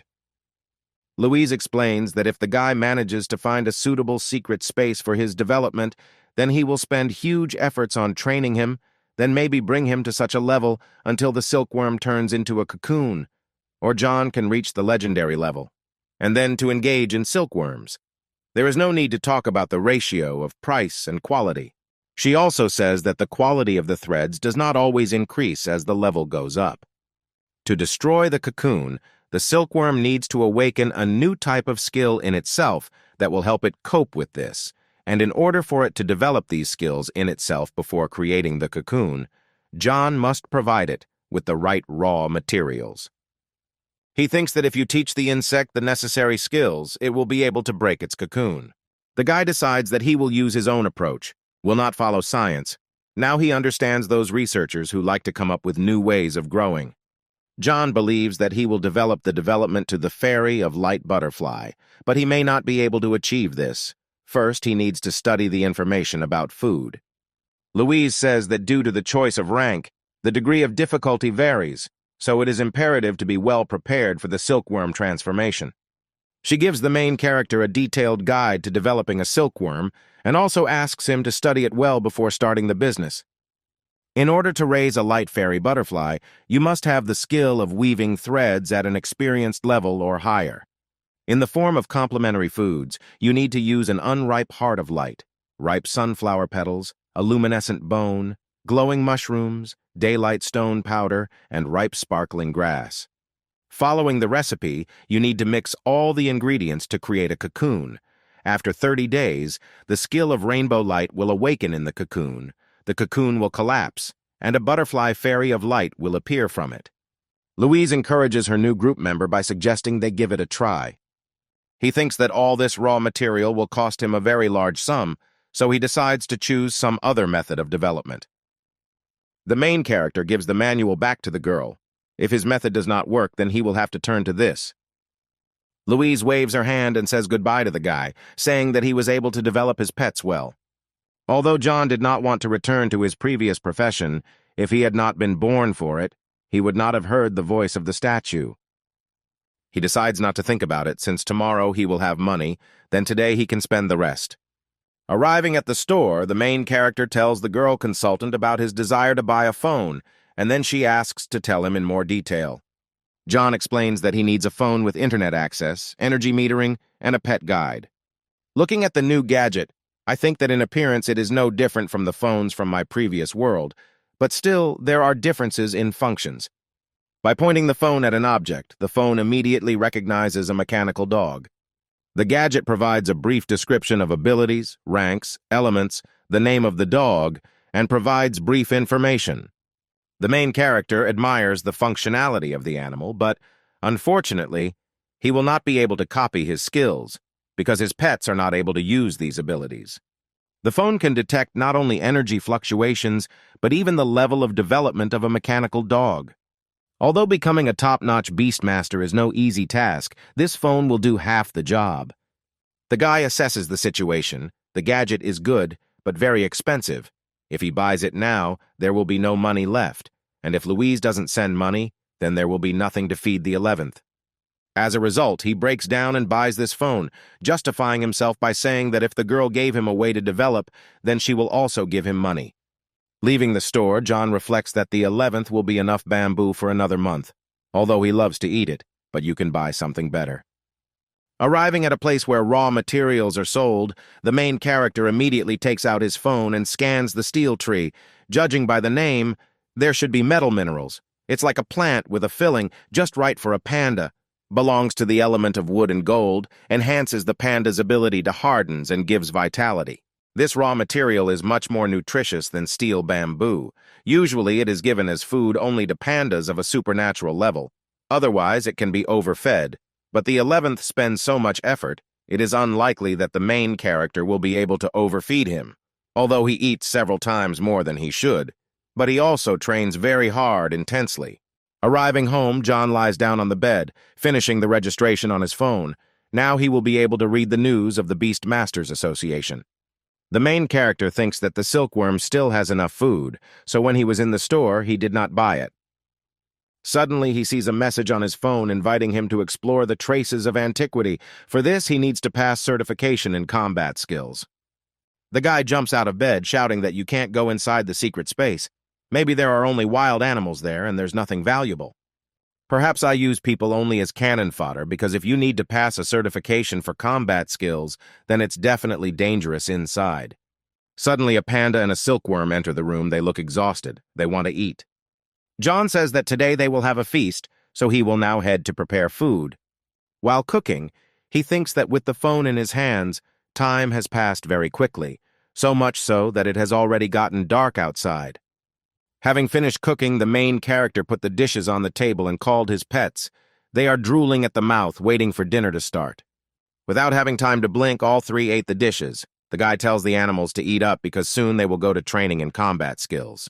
After asking if the animals were happy, the panda shows class and smiles maliciously. John thinks that all the training they had did not help reveal the potential of the 11th. Only the demonic lion, Louise's pet, will help the panda in training.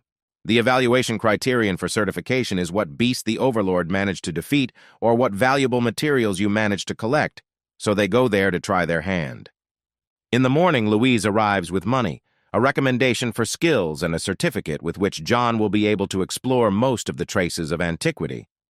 The girl asks to go to the remains of the ice dragon on the mountain only when the main character reaches the specialist level, otherwise he may freeze. She also adds that to explore the snowy mountain, a guy can request security, but unfortunately, he cannot go into the secret space. John asks to tell us more about what is in the secret space. Louise begins to tell that the secret space used to be the space of the Master of Beasts. For starters, this space is very unstable. According to the results of the experiment, only master disciples can safely enter. If the level of the master is high, then the space and the trace of antiquity give rise to a reaction of rejection. Of course, people can exploit it by force, but it is very easy to bring the space to destruction, and then there will be more damage than good. In the end, the most valuable thing is the very trace of antiquity, and then, this trace of antiquity was probably a battlefield that Overlord changed it, and now it is needed for hardening. The new generation of overlords of his tribe, after the overlord gets inside, he finds himself in a separate space that no one else can enter. Creatures arise within that environment, and only by defeating them can one move on to the next separate space. According to the people who came out from there, the main task of the creatures is to defeat the enemy, but not to kill him. But if the fighter is too weak, then there is a risk. The girl sends a link to a website with products for raising pets. She believes that John will soon become a specialist. Louise reminds that the main goal now is the secret space, not the ice dragon. Although the main character can enter the secret space with his ID, he still decides that it is better to undergo a special certification to understand whether he can survive in the secret space. He decides that it is not worth the risk because there is still a chance of death. As she leaves, Louise thinks that as soon as John gets into their group, he will definitely become her assistant, and subsequently the master of the beasts. After the girl leaves, the main character can only rely on himself. In John's past life, research into antiquity was not highly valued, but in this world it is the key to unraveling totems and magical creatures. Although he again found himself in archaeology, just a few months later he was already a member of such a cool group. In his new life, the guy was able to achieve much more. Suddenly, the panda begins to scream loudly. The silkworm also comes running to the noise. Apparently, it has grown up again. Since John started feeding 11th with steel bamboo, he has grown tremendously in size and is now in his fastest growth period. He brings his panda another portion of food, offering to eat with a smile on his face. The main character takes out his new gadget and looks at the animals. They grow faster than ordinary pets. The speed of their skill development also exceeds the speed of other pets. John wonders what the certification result will be if he takes these guys with him. Arriving at the certification, he is very surprised that a huge number of people came. People around are discussing something that they have never seen so many people sign up for certification. The assistant girl reports the date and time of arrival at the place. The main character thanks her. 3 days later, on a clear and sunny day, people of different ages gathered on the site to try themselves out. Suddenly, John turns to the man calling his name and sees a familiar silhouette. It turned out that it was Edward. He looked very tired and exhausted. The guy was scared of him. He is surprised by his circles under his eyes. Apparently, he has really started swallowing tonics like candy. Many students from Edward's school also came for the certification because they were promised a reward for passing it. He says that after they left, the statue fell apart, but John knows that it was his doing. The main character says that the blue-haired guy should save his strength because he apparently works very hard, but Edward is 100% confident in himself. The teacher spilled the beans, and it turns out that only a fifth will pass this certification. Edward is very worried about the test. He is not sure that he can cope. If the panda managed to jump above his head, then the ice-shelled one will succeed. Edward asks if this is the first time the main character has participated in such an event. He agrees with him because he specializes in cultivation. The blue-haired guy begins to worry even more because of the information received. John wonders if Mary and Kate have arrived, but unfortunately they are not here. Edward waves at him and runs off to join his classmates. The guy pays attention to the people standing next to him. These are either invited overlords or a real army. All army training is paid for by the association. The conditions are not bad. If not for the tough training, then perhaps John could also become part of the army. A man in uniform blows a whistle, ordering everyone to calm down. He asks everyone present to sign a safety declaration, but for now, he will tell you all the most important things about the certification. The man's name is Chuck. He is responsible for conducting certification. In addition to him, there are also 4 overlords responsible for security. On the mountain of heavenly people, there are not only many animals, but also rare resources. All of them are recorded in the directory. Each species is assigned a special number of points. A device will be installed in front of the entrance to call for help. All trophies will be given to intelligence officers. They will count the results. The main task is to score as many points as possible within 3 days. The first 20 people will get the opportunity to get into the secret space. High-ranking Beastmasters give their comments. They would also like to return as disciples to get to this place. John opens the reference book, thinking about the names of the animals recorded in it. For a python, which is better not to hunt, they give 4,000 points, which is equivalent to 200 shrew mice. A python bite can make you lose your mind, but if you perfect it, you might be able to turn it all around for yourself. There is also an electric licker on the field. They are very dangerous, and you can also earn 4,000 points for catching them. The main character understands that the animals were brought from other countries. A lot of money was probably invested in this event. Slime has the multiplication skill, thanks to which you can change the size of your body.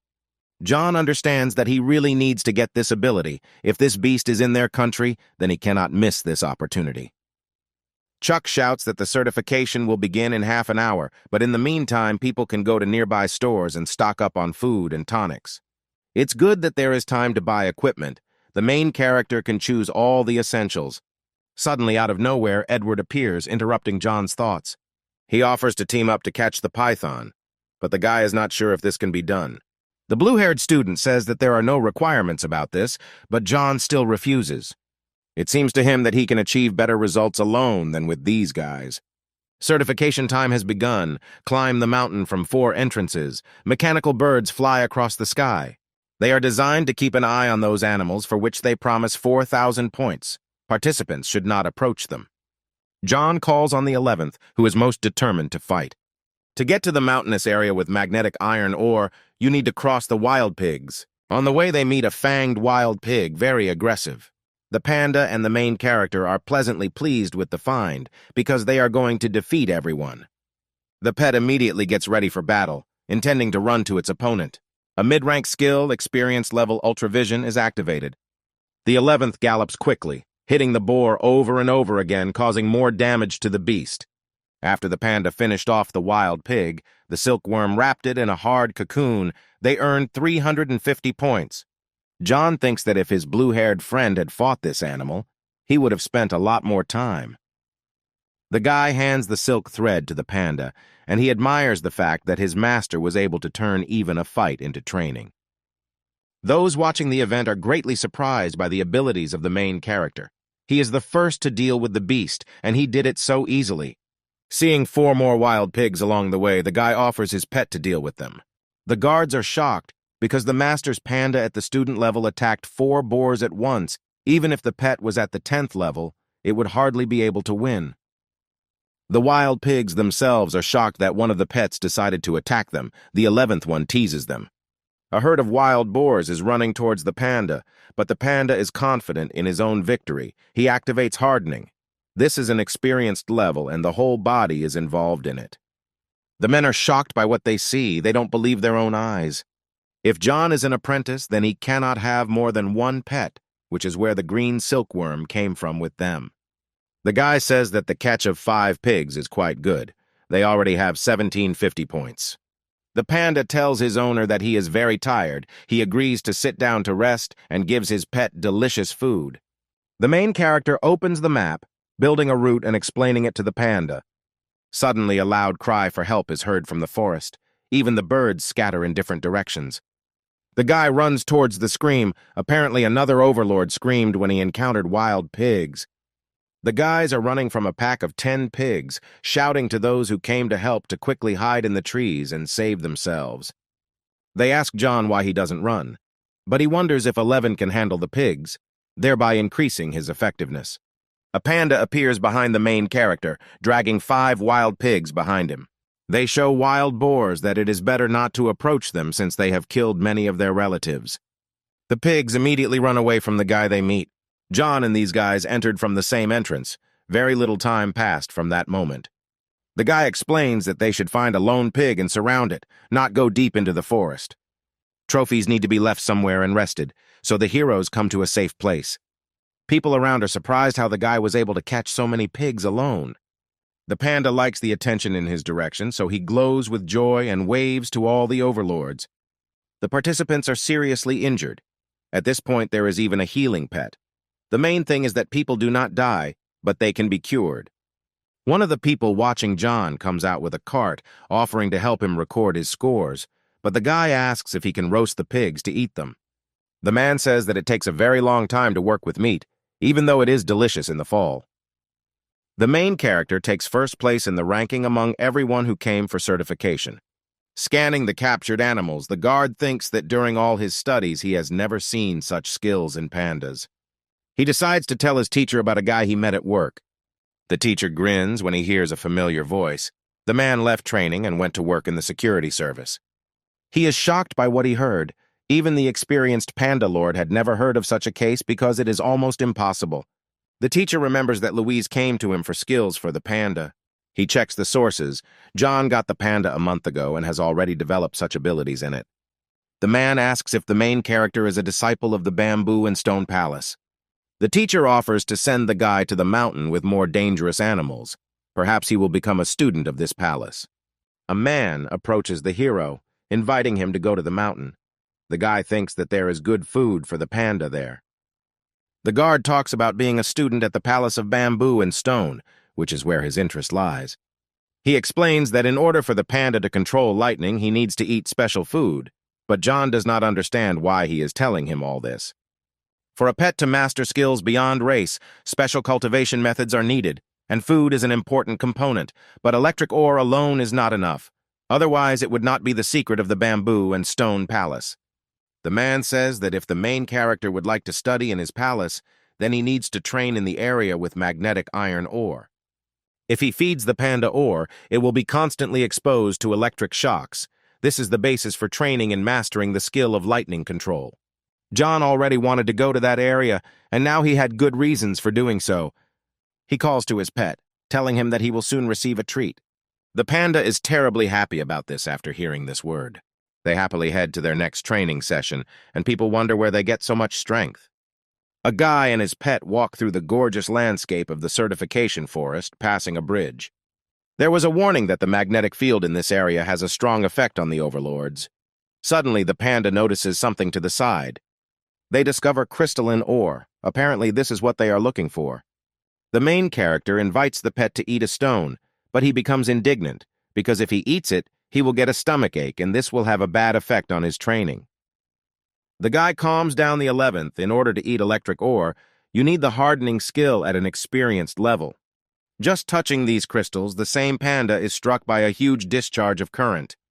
The pet, holding a stone in his hands, offers the owner to try it first, who continues to calm him down. He ferociously takes a piece of electric crystals into his mouth. Having swallowed pieces of ore, the 11th suddenly realizes that they really can be eaten. After eating all the crystals, the pet jumps around John, shouting that he wants more. After the panda eats a large amount of electrical ore, he will be able to deal with electrical discharges and will receive the gift of storing electrical energy. Whether there was still fire or frost ore here, the panda could also master other elements. If the hardening level reaches the ideal level and the lightning element skill is added to it, the 11th will become a real electromagnetic gun. On the way, the heroes meet an electric scorpion, which has absorbed lightning from ore. He takes a fighting pose, stands on his hind legs, and is about to attack. The 11th heads towards his rival. He is not the only one who wants to eat the ore on this mountain. The panda grabs the scorpion by one of its legs and begins to twist it in all directions. Those watching him do not understand what is happening. Apparently, the heroes decided to capture the mountain. This party clearly doesn't care about such meager points. His target is level 10 creatures. This panda is very strong. It is quite extraordinary. The creatures in the mountainous region are 3 electric lickers brought from abroad. The certification organizer is not sure that the guys will be able to cope with them, but it will not be difficult to escape. The slimes move very smoothly. Anyone who is able to pass the high school standards can easily run away from the slime. But if they still manage to defeat the slime, they will pay a considerable price, because the main skill of the slime is an electric shock. It is famous for its penetrating ability. Its level is 4 steps higher. The organizer orders to continue monitoring, but suddenly one of the overlords reports that they have already found an electric liquor.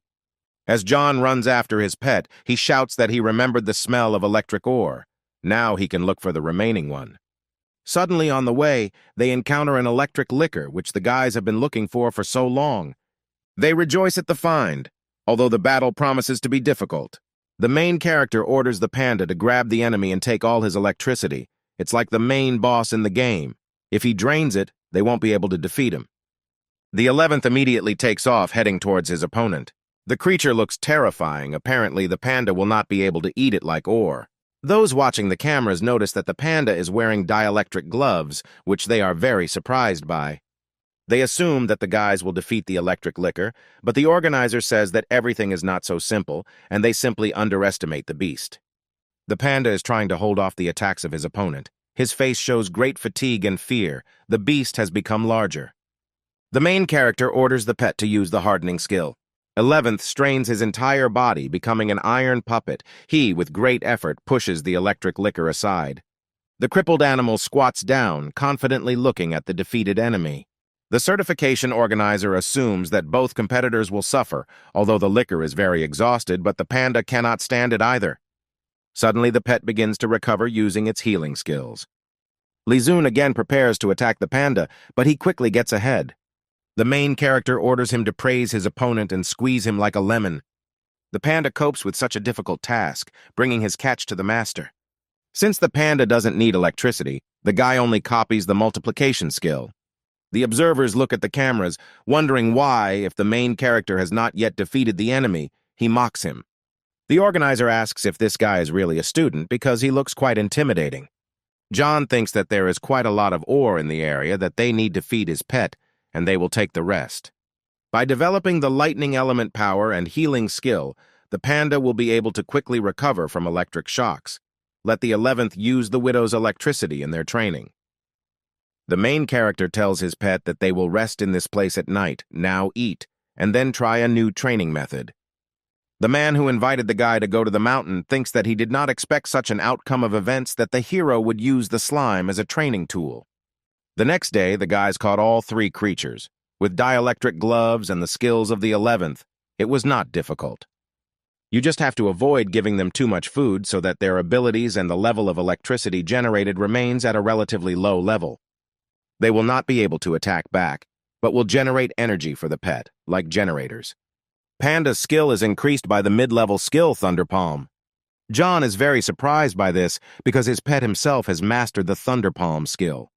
The guys resort again to the guy who sent them to the mountain to find out more information. The man is very surprised by what he sees because only 1 day has passed. It is impossible to awaken the talent of the lightning element in a panda so quickly. In theory, even if you feed on ore and receive electric charges, you cannot take possession of this element so easily. Otherwise, there would be many more pandas wielding the Thunder Palm in the palace of bamboo and stone. Although we saw on cameras how the guys trained, it is still impossible to achieve such results in such a short time. Not only did the training efficiency increase, but some unusual reaction arose between the two, causing the panda to further increase his speed. When the electrical energy accumulates to the point of causing a paralytic effect, at that moment the power of the Thunder Palm is at its greatest. The main character thought that in order for his pet to master this skill, he would need to go to study at the palace, but he was able to master it himself, and this surprises everyone. Apparently, there is some special connection between different skills. After learning a skill, mastering another one becomes much easier. John asks the guard to write down their points for the slime. He asks if the guy will go up the mountain again to the magnet iron area. The guy opens his bag, revealing a huge amount of electrical ore. He reports that a lot of grief there are no more resources left. The guard calls his teacher to report the protagonist's progress. He says that the guy went to the mountain to train with his pet. The man talks about everything in detail, but the teachers think that he is just joking. The guy tells his panda that he needs to look for nutritious food for the silkworm, because he has been with them all these 2 days, but has not eaten anything. He helped them a lot. He tried so hard he needs to be rewarded. They will need the food that the main character has prepared for his second pet only later, and the rest of the time you need to feed him something simple. Only at the stage of transformation of the silkworm, there will be the greatest chance of learning new skills. The guy is thinking about how to raise his insect. Perhaps he will become an ice phoenix butterfly, and from the lowest level he will move to the level of the most valuable pet in the state. You can also choose a rare element for him if it suits him, for example, an element of space or an element in time. You shouldn't think about different development paths now, because the most important thing now is skills and food. It is also too early to think about quality food. First, you need to raise the silkworm to the highest level. In this forest, you can find dragon whiskers. The first-level spiritual plant is called, so because it looks like a dragon, it is the favorite food of pets that have the ability to create threads. This herb makes the thread even stronger and sharper. Suddenly, on the way, the guys, following food for their little friend, meet an unknown creature. They stop near the dragon's whiskers, looking at the plant with interest. Suddenly, a huge spider shoots its web in their direction. The 11th gets entangled in the tenacious material, and in a panic he shouts to the overlord to be careful. The panda is trapped by a terrible beast which, smiling maliciously, pulls the victim closer to itself. John orders him to quickly activate the solidification, cut the web with steel wool. Confidence appears in the panda's eyes. He is going to defeat the enemy. The animal abruptly breaks the spider's threads, escaping from the trap. The guy orders his pet to use the gram palm, which is a new skill for him. The 11th immediately carries out the order. Suddenly, one of the spider's legs removes the animal in response, causing it to fly off to the side. The panda lands above the ground, leaving a sliding trail behind him. Apparently, he still doesn't have enough strength. The main character says that it is necessary to find the right moment and throw away the spider. He gives the necessary instructions for him and sends him further into battle. The wild beast again sprays its web at the enemy, who dodges it. Suddenly, the 11th grabs a stream of web with its paws. After this, he begins to quickly spin the spider with it in all directions, hitting it hard on the ground. Afterwards, John tells him to use the full solidification and thunder palm skills. Panda activates the gram palm with both paws and then does a force rotation from his body, after which he must shoot straight at the opponent. The main characters look at what is happening from the outside, rejoicing that the opponent is defeated. It seems that now the 11th's combat strength is even higher than that of this 10th level wild beast. There are probably still a lot of arachnids in the surrounding area, so it is better to know in advance how they might react. The jubilant pet raises his hand and smiles widely, enjoying the victory. The guy is still in first place among all the overlords, 4 creatures of the 10th level, 5 boars, and also a huge amount of resources, a total of 2,000 points. Electric birds fly across the sky, telling participants important information. The 3-day certification has been successfully completed. Security personnel will escort everyone off the mountain in order. The weaker beast lords are glad that the certification is over because they are already tired of eating only fruits. Some people run to wash themselves quickly. Others are upset by the large number of mosquito bites. Only John thinks that they did a good job. He will spend part of the winnings on something for himself, for example, buying the highest quality tonics. People panic when they learn that only 73 out of 100 people made it to the end. They had to stop the certification due to the injuries they received. The certification organizers shout that since people are standing here, it means they are capable of something, because this training area was created by people. If they didn't cope here, what's worth talking about the memory of antiquity? And you shouldn't even think about participating in certification for a specialty. It's better to return home and train your pets. If someone wants to know their final result, they can see for themselves. Everything the results are already posted on the wall. The first 20 participants will receive the right to enter the Trail of Antiquity. In a week, they will be taken to the Trail of Antiquity for the first time. The details will be announced later. The certification is over. After people find out the results, they can be free. The overlords looking at the table are interested in the question of who John is and why he has so many points. Edward notices a familiar figure in the crowd, paying attention to it. He recognizes his acquaintance in it. Noticing the attention to his person, the main character runs away in an unknown direction, which the blue-haired guy is very surprised by. Edward is surprised that John was able to defeat so many animals. He is upset because he tried so hard for a whole week, but did not move one step closer to his level. Many people ask who the guy in first place is. The guy explains that he is a new overlord who arrived from school in the city.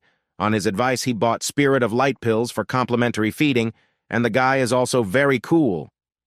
The eyes of my acquaintances light up from what they hear. They also want to buy light pills.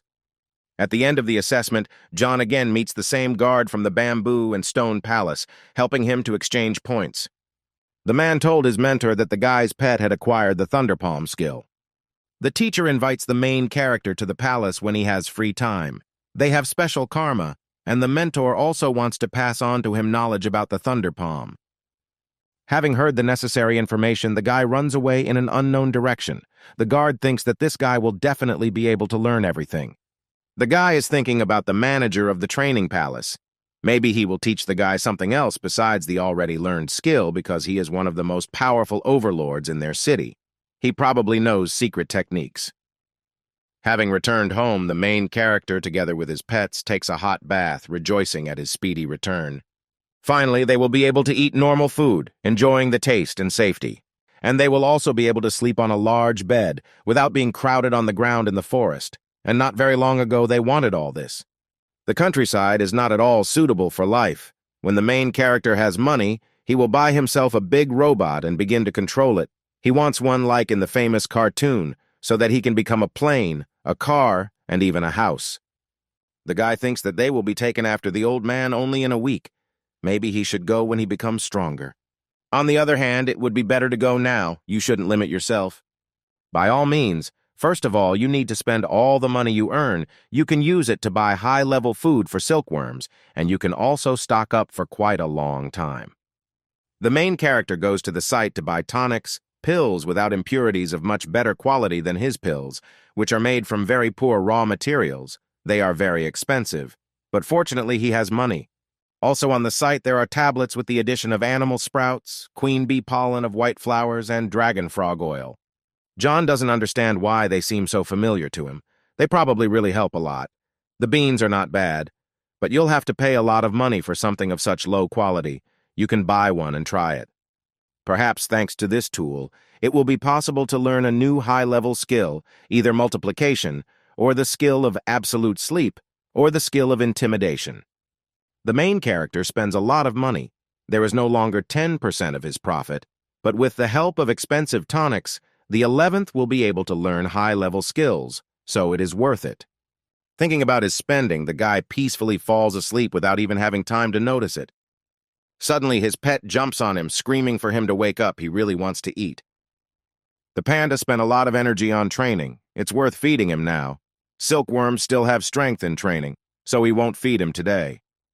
The next day, John comes out of his house, shouting that today he and 11 will go to the palace of bamboo and stone. Having received the notification, the guy takes out his phone. The goods that he ordered the day before yesterday are now on their way. It's very fast.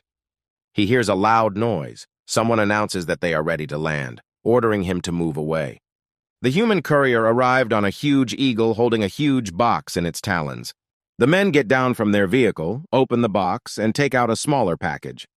He says that this is John's order, asking him to sign for receipt. The courier is a master of beasts.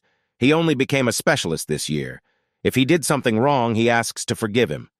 The main character thinks that in this world, even the requirements for delivery are so high, although the salary is probably quite high, since the goods on that site are of very good quality. The courier thinks why the client needs so many high-quality tonics. At his level, he doesn't need so much, but this doesn't concern him. Perhaps these goods will be useful to him. The man flies higher and higher, taking his box with him, wishing him all the best. John opens his package of tonics, looking at what he received with a smile. He calls his panda to him, asks him to come closer. With the ability of intimidation, one can also improve the skills of absolute sleep. They still have a lot of tonics. They can improve the skills whenever they want.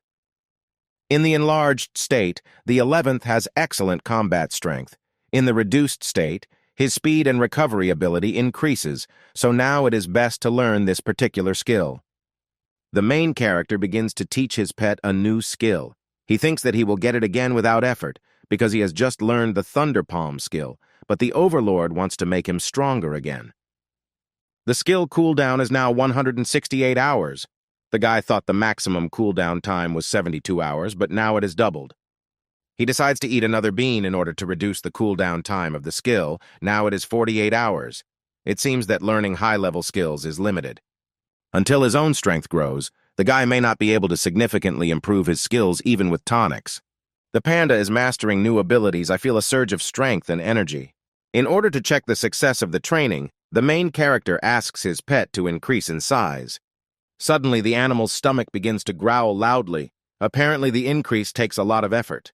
The guy orders the pet to shrink in size, and it becomes very small. It seems that when exaggerated, his body weight doubles, and when reduced, it becomes less than half. Now this is the limit. It's time to eat. If the panda is in less condition, then the guys will be able to save a lot on food. One holy bean can compensate for a period of weakness for 120 hours. If you eat another one, then perhaps you can fully recover. Your health will be even better than before. The instructions say that during the period of weakness, you can eat women in large quantities until your strength is fully restored. The effect of the beans will last more than 48 hours. This is an extra expense, and the instructions do not say whether you can eat half. If you count and round up, then the main character may lose several thousand. He thinks about how to save the money spent, whether something can be replaced or removed. The queen bee is clearly not considered a royal-level creature. Despite her name, she simply controls the system. This thing came from the nectar of various flowers. It has many more names. In the guy's past, it was also used as a tonic. Those chewable capsules that John bought at the pharmacy forcibly restored the body, only due to the presence of medicinal raw materials in the composition. They do not have the effect of reducing the recovery period for learning the skill. He will no longer go to the pharmacy. Suddenly, the guy discovers something else lying in the box. He doesn't understand what it is. Apparently, he didn't order anything else. It turns out that there is something wrapped in film with a note in which it is written that someone is eager to see him perform again. This is a new combat suit, a note from a secret admirer.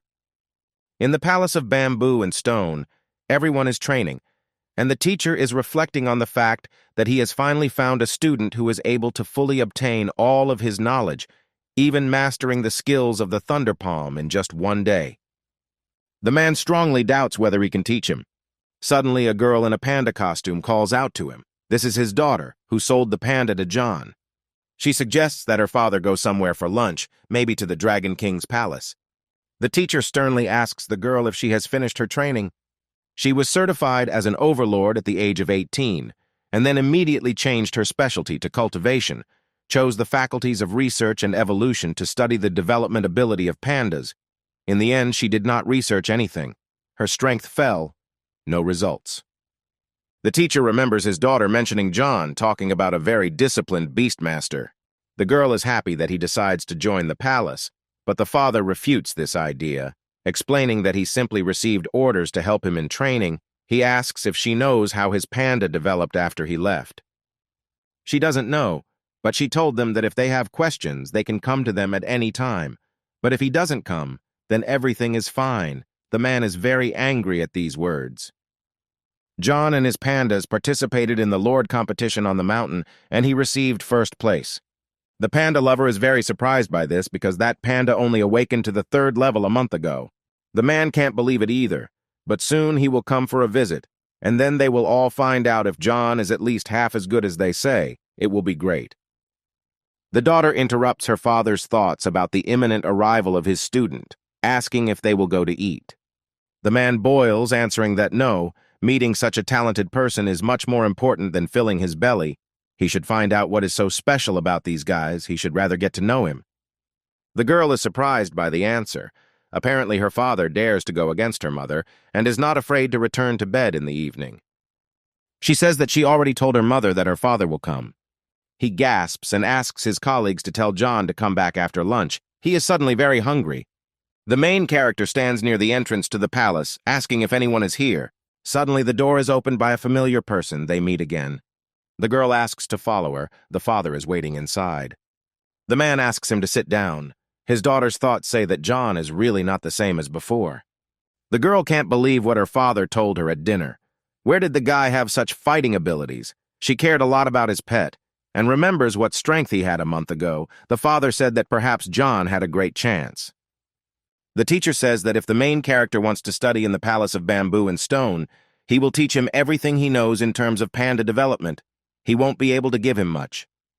Thunder Palm and Explosive Fist are the most valuable skills the palace gives to the pandas, and although they feed them quite expensive food, it does not compare in value to the books containing the secrets of these skills. John thanks them for this. The man offers him free use of the 3 training grounds and all the equipment. Food for his panda will also be provided by their palace.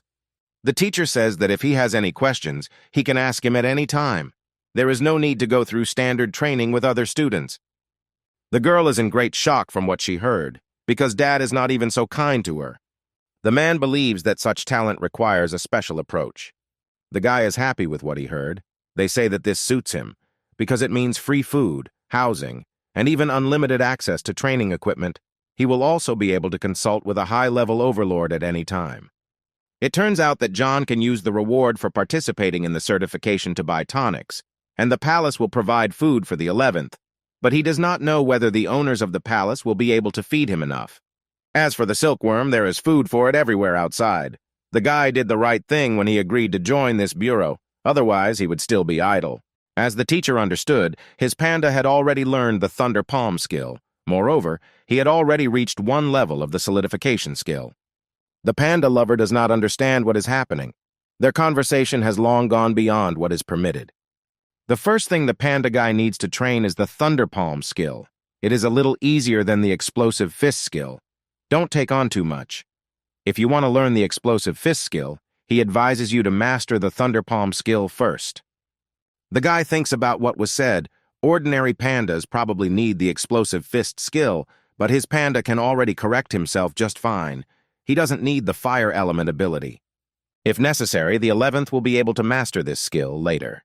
The teacher offers to go to the training ground so that he can tell him about everything in more detail, and before that introduce him to other students. If he studies in their palace, then he will need to contact them. The girl thinks that John does not deserve such kindness from Dad. If Mom were here to support her, she would ask everything out. The man says that the security guard from the certification told him about him, but then he doesn't fully understand his situation. He would like to see the guy on the battlefield with other students. The daughter is very happy when she hears this. She was expecting a similar phrase from her father. The guy says that it's not difficult for him. He's ready to fight. Usually, disciples at the practical training level undergo serious training in the palace.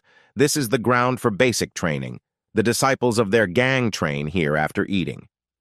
The main character looks at the pandas. They are very lazy, not wanting to work. The 11th in their place would run with all his might.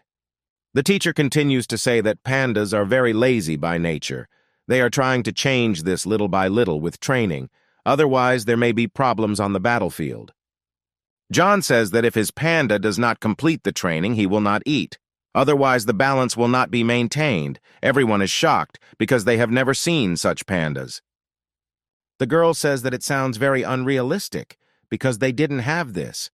She asks what the main character did with the 11th when he took him. He remembers the words of the panda. He said that the ruler gives him too much, which he does not deserve. He will try his best and resent his care with sweat and blood. The men continue to say that after hardening the body, they arrange sparring sessions to practice the hardening skill. They are approximately at the 8-10-year level. The teacher will choose the strongest one for him. He calls out to a man named Jeff, saying they are coming down. The man introduces him to a new student. Jeff looks at his teacher with confusion. Apparently, they haven't had new students for a long time. Not far from the group of people, there are more palace students. They make humorous remarks about the teacher's daughter. The teacher calls them over so they can all meet John. The main character waves his hand, greeting people. Jeff says to contact him if there are any questions. The teacher says that he wants the guys to fight. If the old student loses to the new one, he will train even more with his panda. Jeff thinks that he can definitely handle just one guy, agreeing to the fight. Other students think that they weren't even given a chance to show off in front of their sister. The mentor just decided to intimidate the new guy. He wants to show the real strength of their palace. The strongest student asks John to prepare his pet. The main character summons the 11th to the battlefield. People around are surprised because the panda is just a cub. It seems that he is only at the 6th level of awakening, just a beginner. Jeff's panda is at level 10 and also has the hardening skill at the expert level. His daughter's teachers are watching the beginning of the battle with interest. Each of them probably knows the outcome. The experienced student tells the newcomer to attack first, otherwise they will kill him and the panda with the first blow.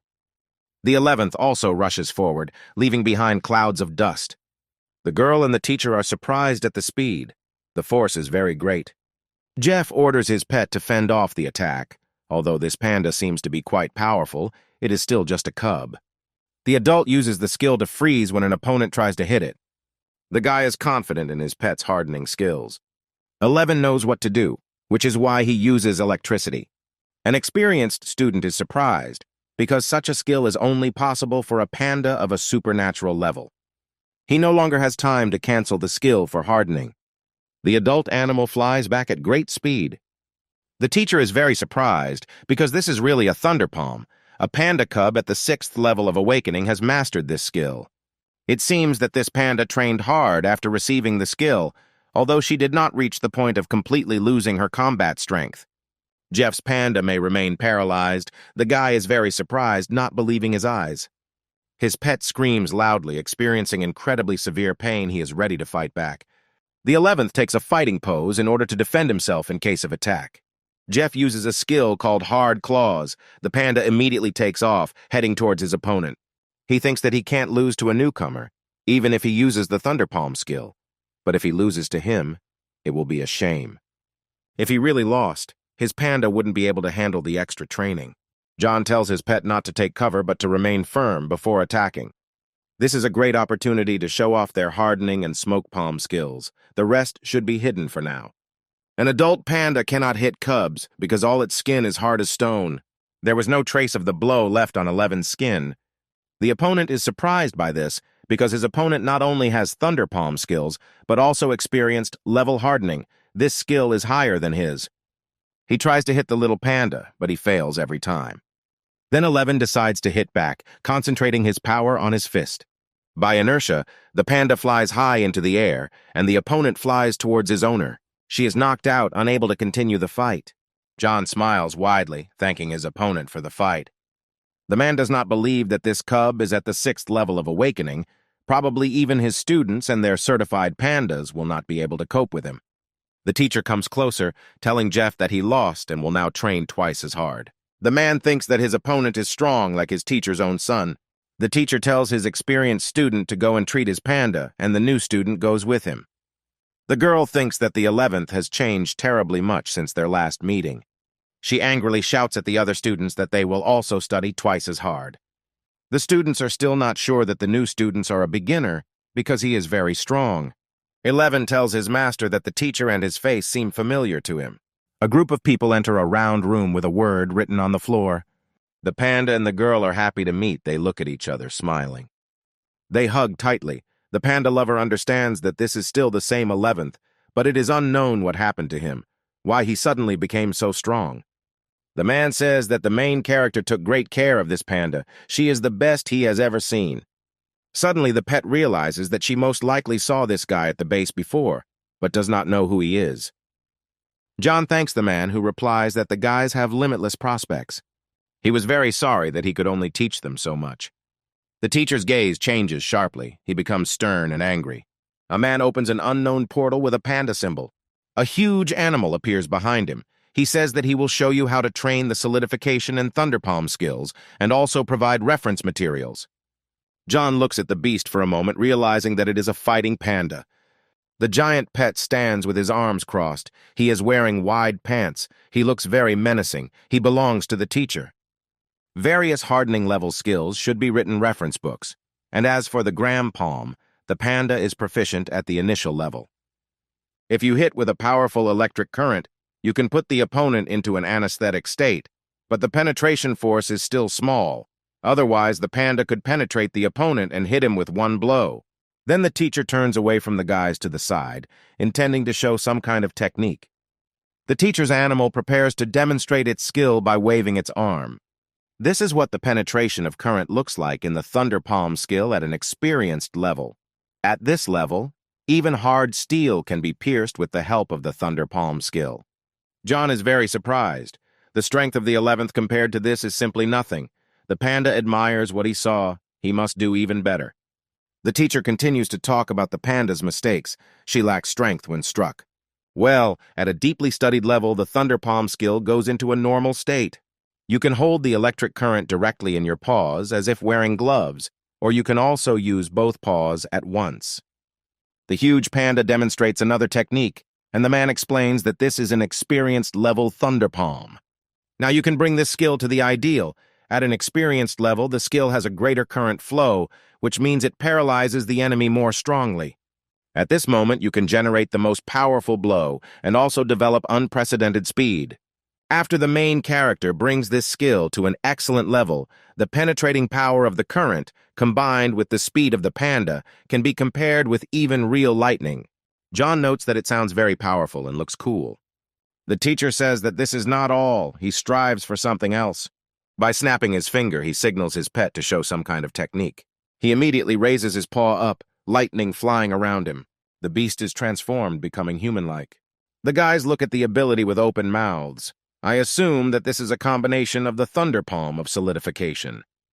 The experienced panda smiles maliciously, realizing that she is the strongest in this place. The girl says that this is cooler than ordinary combinations. I combine skills and go to a wonderful level. The combination of two skills at an excellent level among the Beast Lords is called the Secret Meaning. This is the Thunder Shell, one of the secret meanings of the Panda Father. With this hidden meaning, the panda can defeat even ruler-level creatures. Combining skills is very difficult. The panda must have the Thunder Palm and solidification skills at the same time in order to combine them, and using these two skills at the same time is not an easy task. The girl looks at her father approaching the panda. They are both very scared, and she emits many electric rays from herself. First, you need to think carefully about whether the pet can use two skills at the same time, and then think about whether the powers of the two skills will counteract each other. Combination is not the strongest advantage. The strongest advantage is strong skills. If a pet has two skills of an excellent level and can combine them, this is called sacred meaning. Whether a pet can master sacred meaning and how strong it will be depends on the cultivation skills of the overlord. The teacher thinks that it is too early for John, and even for many masters at the specialist level, to know the word sacred meaning. Even for specialists, it is not just too early to know this term, but very early. After all, not every specialist can train his panda to an excellent level. But if the 11th works hard, he will definitely achieve his goal. Suddenly, the main character asks if the Thunder Shell can be improved. He greatly surprises everyone in the area with his question, because this technique is already very powerful. The guy explains that panda's vision is not very good, and at such speed they will not be able to control their actions well.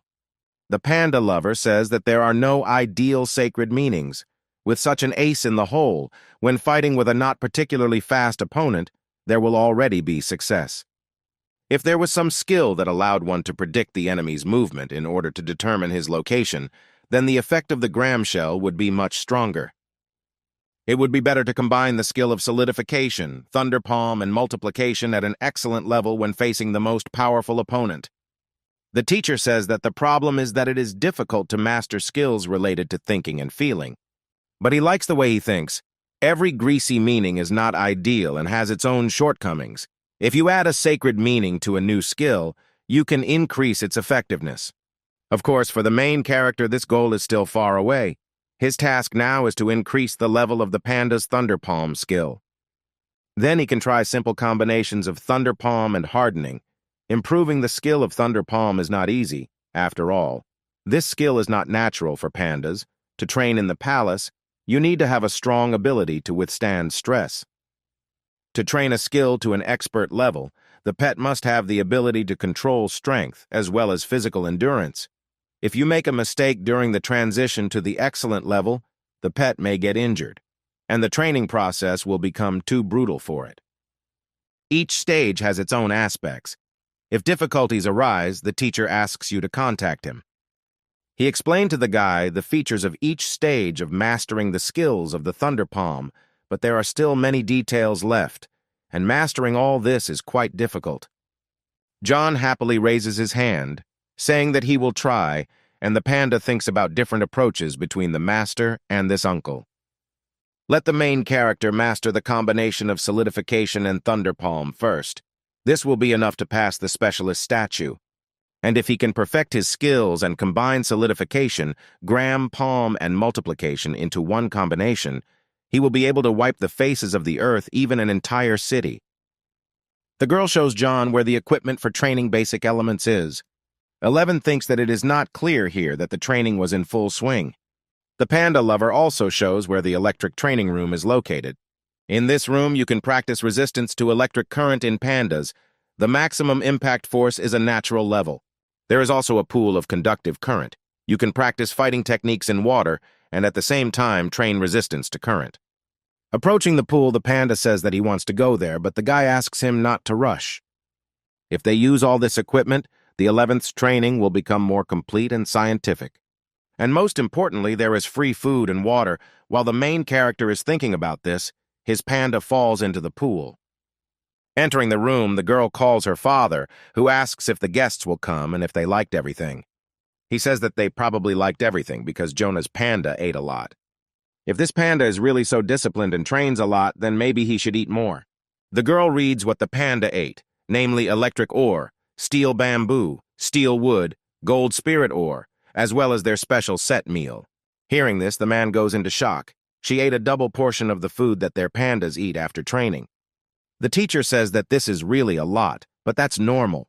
The girl explains that they only fought once in the arena. Without having started any training yet, he thinks that they will need to stock up on food, but that's not a problem. Just a panda at the awakening stage. But if the panda grows up and needs more food, he will not be able to provide it. Possesses the ability of absolute sleep, the 11th can digest food faster in his sleep. So there is no need to worry that he eats too much. Everything will be absorbed. At this rate, a guy can take his pet to supernatural levels in just a few months. In this world, pandas live an average of 35 years. If the panda is properly fed and provided with good conditions for development, it will move to the supernatural level in about 10 years. At this age, pandas are already considered adults. This rate of development is normal for them. Well, the Overlord can speed up this process, for example. The 11th can move to the supernatural level in just 2 years. There is no need to worry about Panda John's level in terms of certification, but his own level is in doubt. You need to look for some means for hardening. There are no longer enough tonics. At the panda breeding base, the main character is given a small sensor where all stages of training are recorded. It seems that his father placed all his hope in John. He hopes that his panda will be able to overcome the boundary of his species. Suddenly, the guy notices something. I am distracted from looking at the sensor. The girl slowly turns her head, not understanding what happened. The guy shouts at her to be careful, her eyes open wide, directing her gaze towards the danger. John shouts that he will definitely use all these resources and cope with everything. If the palace feeds the 11th enough, he won't let down their expectations. He doesn't want the pet to just eat here for free. The girl smiles sweetly. I am touched by these words. The 11th got a good master. As long as he is with him, she is calm. Before going to bed, the main character invites his pet to learn a new skill. They stand in front of each other, rejoicing at the end of the day.